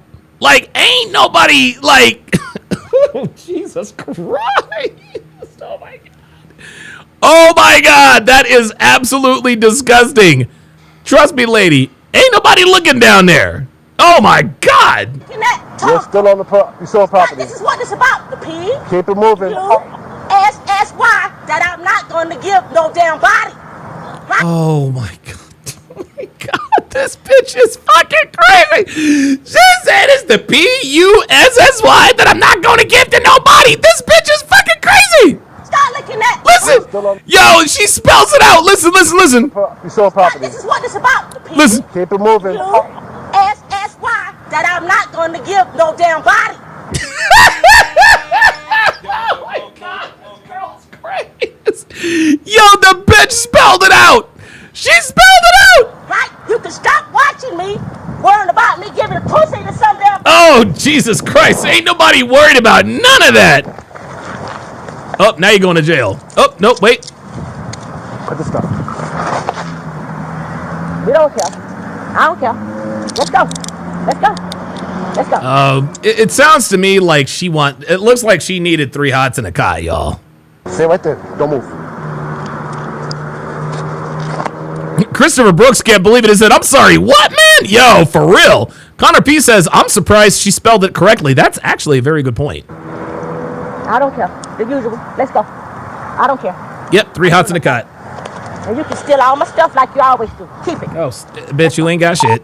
Stop it. Let's go. Steal all the stuff like you always do. No, sweetie. Don't nobody want a used Walkman, a dirty socks, and a pair of dirty underwear. Like, we all know that that's what you got in there. And maybe a couple of bingo cards. Panda Trucker says, "At least the biatch can spell." Yeah, I mean, hey, she's got that going for her, right? 2216. Reverend Brown with the $10 super chat says, "You gotta soundbite that." You know what? I think I'm gonna do it. Hold up, I gotta go back because that was some funny fucking shit. This is some funny fucking shit. She says, "Why are you looking at my pussy?" Hold up, I'm a soundbite the shit out of this. Watch this shit. This is great. We didn't know that no damn well. You go about your damn business. You go about your damn business, dumbass. Listen. Go about your damn business. I'm off the property. No, you're not. I'm off the property. No, you're not. You're still on the property. Stop looking at my pussy. You're still on the property. Oh man, I fucked it up.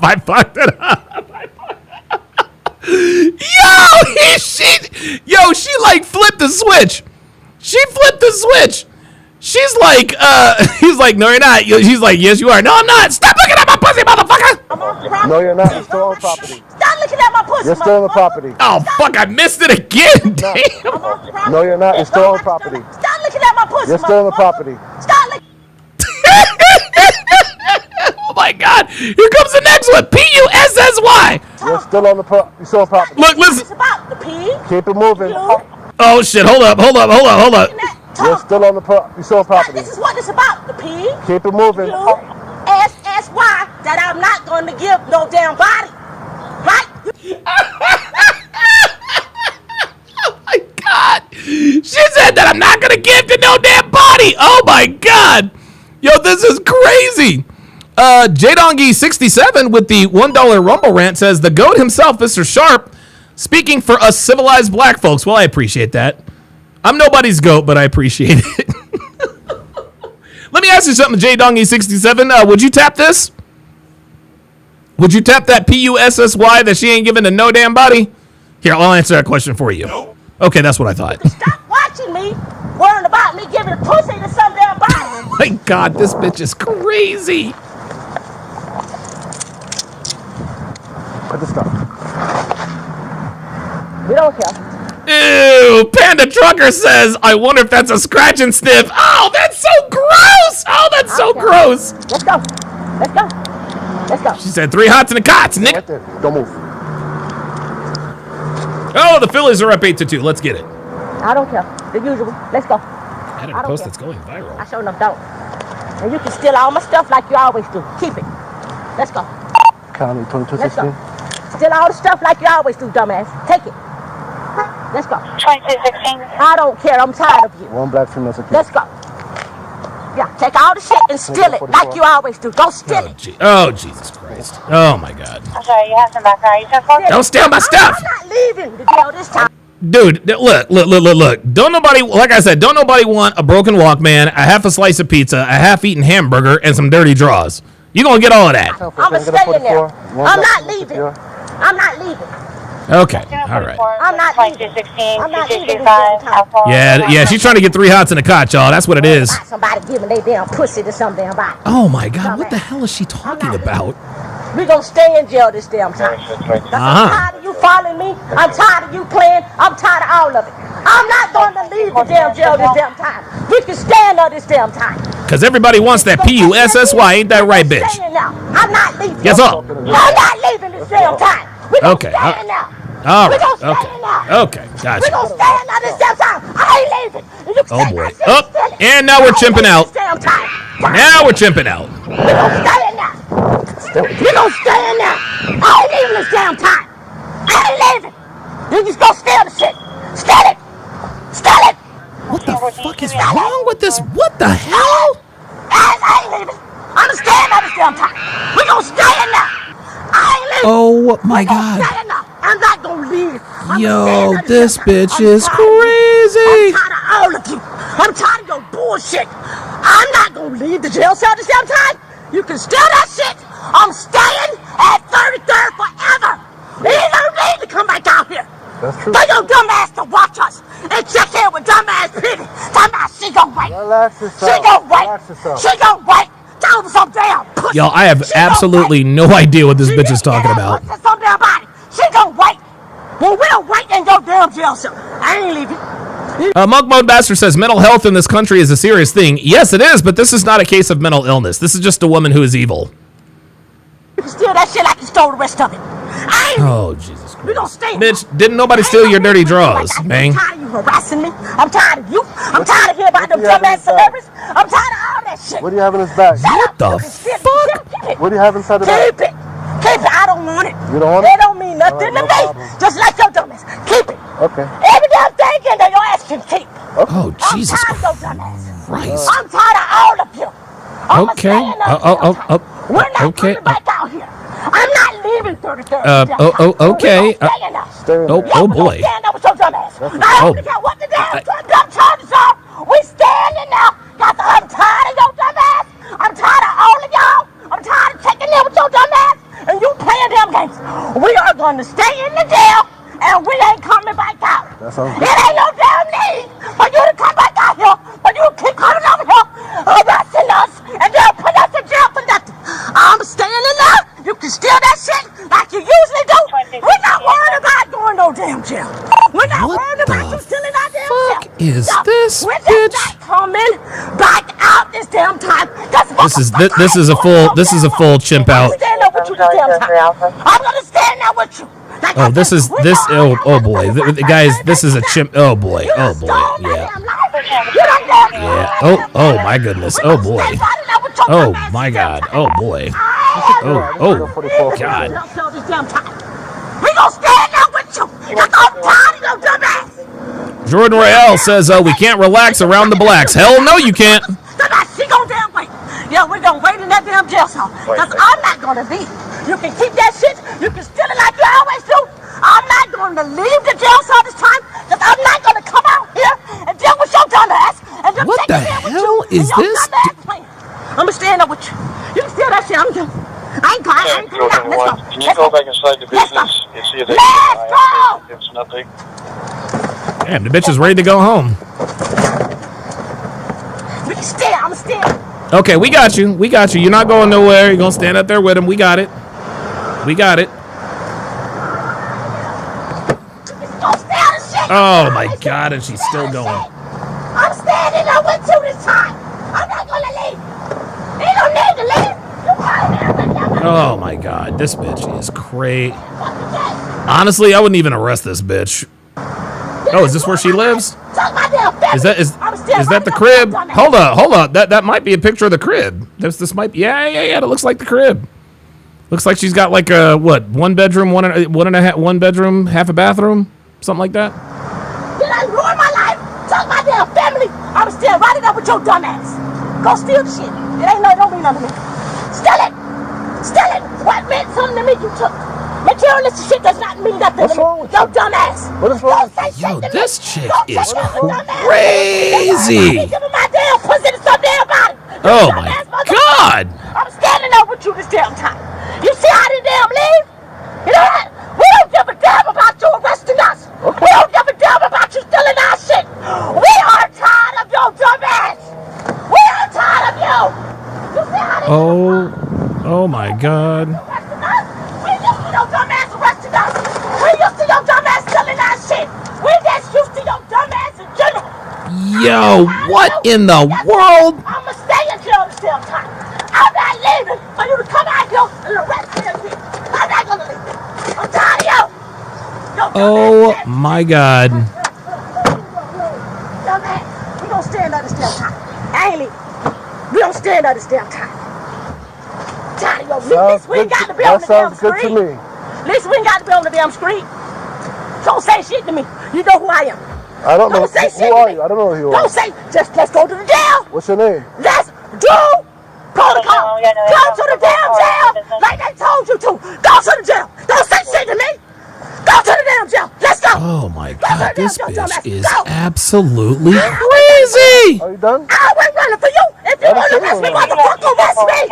I don't care. I'm tired of you. I'm tired of you. Let's go.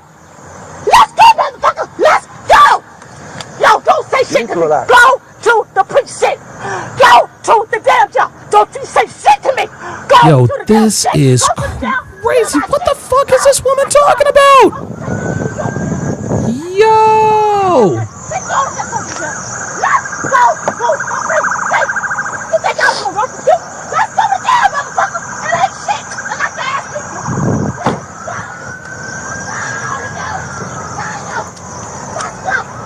Yo, this bitch is out of control. Get your ass in the car, let's go red gun dirt. Get your ass in the car, let's go dirt. 2217, I'm coming off here. We're gonna give it away. We're gonna stand on this jail. Confirm your 129 The damn jail this time. Ain't no need to be coming out here. Yeah, I'm pulling it out. What is dumb shit? I'm standing out. This is it. I ain't never coming back. I ain't never leave. I'ma stay riding up with your dumb ass. Yo, they might have to send the paddy wagon. Play like they dumb ass can. I ain't got to leave this damn time. Sorry, you're right.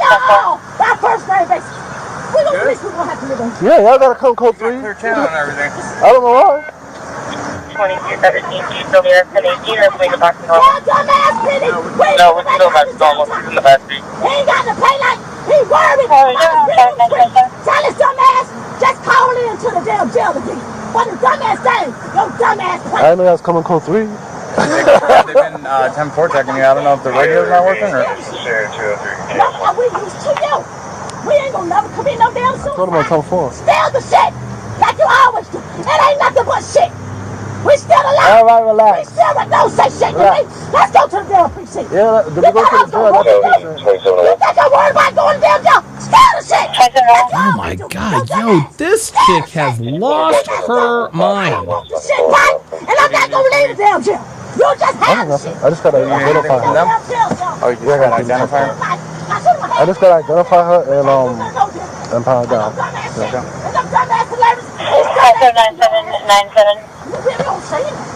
We're gonna stay in there. Roofer says a bologna sandwich. A bologna sandwich and a toilet. Makes sense. Yep. Yeah, what the fuck? Yo, this bitch is wilding out. Will Sutton says Auntie Ruckus is tired and hungry. Hell I yeah. just need one person to search her because she's a female, so I don't want to. I think she's. I think right now. I think she's probably hangry. I gotta ID her and I gotta search her. That's it. Max says she's acting. I don't know, man. This bitch is crazy. Be quiet. She cuffed? Yo, the fucking cop finally just told her, yo, be quiet, man. What the hell is wrong with you? Everybody letting you out. Shut up. He told her to shut up.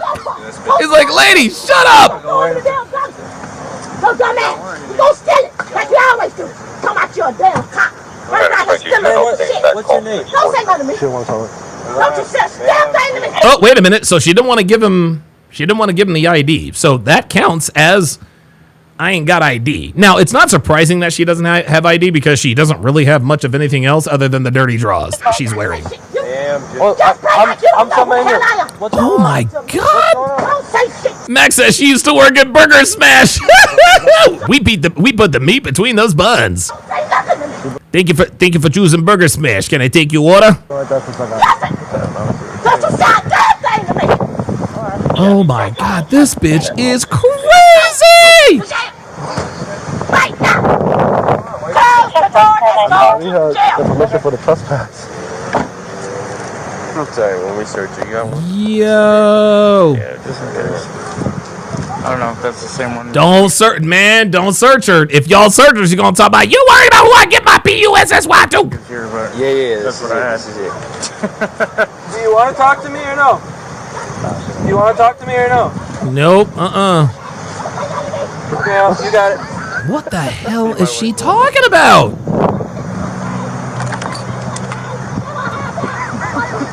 He says you might want to glove up, bro. Yeah. You got your, what's it? Says she got coal in her stocking. That nigga's stupid. Shooting earmuffs? Oh, Jesus Christ. Earmuffs. I ain't leaving this damn time. Go steal the shit. Go take it. Go throw it in the dock. That way you didn't throw your damn dumbass in there. Everybody here playing with me. I'm so tired of you. Yo, this bitch is out of control. Oh my God. I ain't never seen nothing like this. I approached her, she went off. She's like, I'm not leaving, I'm not doing this, I'm not doing that. Take me to jail. I'm like, okay. You don't want to leave? She don't want to identify herself. And she just went off, and she hasn't stopped since. Yo, this bitch just chimped out. Panda Trucker says, Donovan, this is a beautiful black queen. Why would you make fun of this prime example of femininity and submission?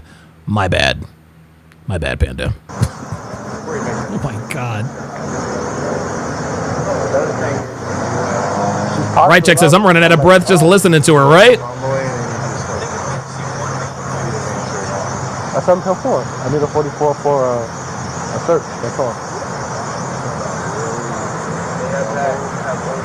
All right, there, what you guys coming close to me? I'm good. Because her loud, she's loud. Like, I had the radio going and she's loud. Yeah, I'm good. I just got to search her and identify her. She don't want to give me her name. She doesn't want to scream on the radio, but you're talking.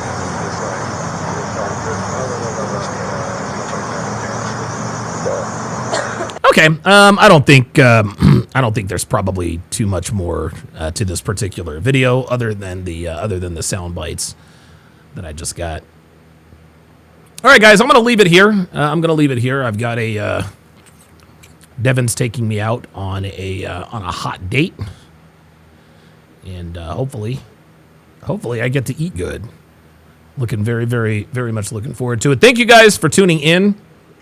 Don't forget, tomorrow I'll be joined by Myron Gaines to continue the Charlie Kirk discussion. Very much looking forward. What is that? Very much looking forward to talking to Myron, getting his opinion on everything, and it should be an interesting conversation because I really want to press him. I really want to press him on the measures that they're going to take. And I told Myron, guys, I said, look, man, I told him straight up. I said, you need to be in a bulletproof encasement. You need to be in a bulletproof encasement, man. You really do. That's the only way, because listen, you can have security all over the place. Even the Pope sits in a bulletproof in a bulletproof shell. So thank you guys for tuning in on this Friday, and we will see you tomorrow. Take care.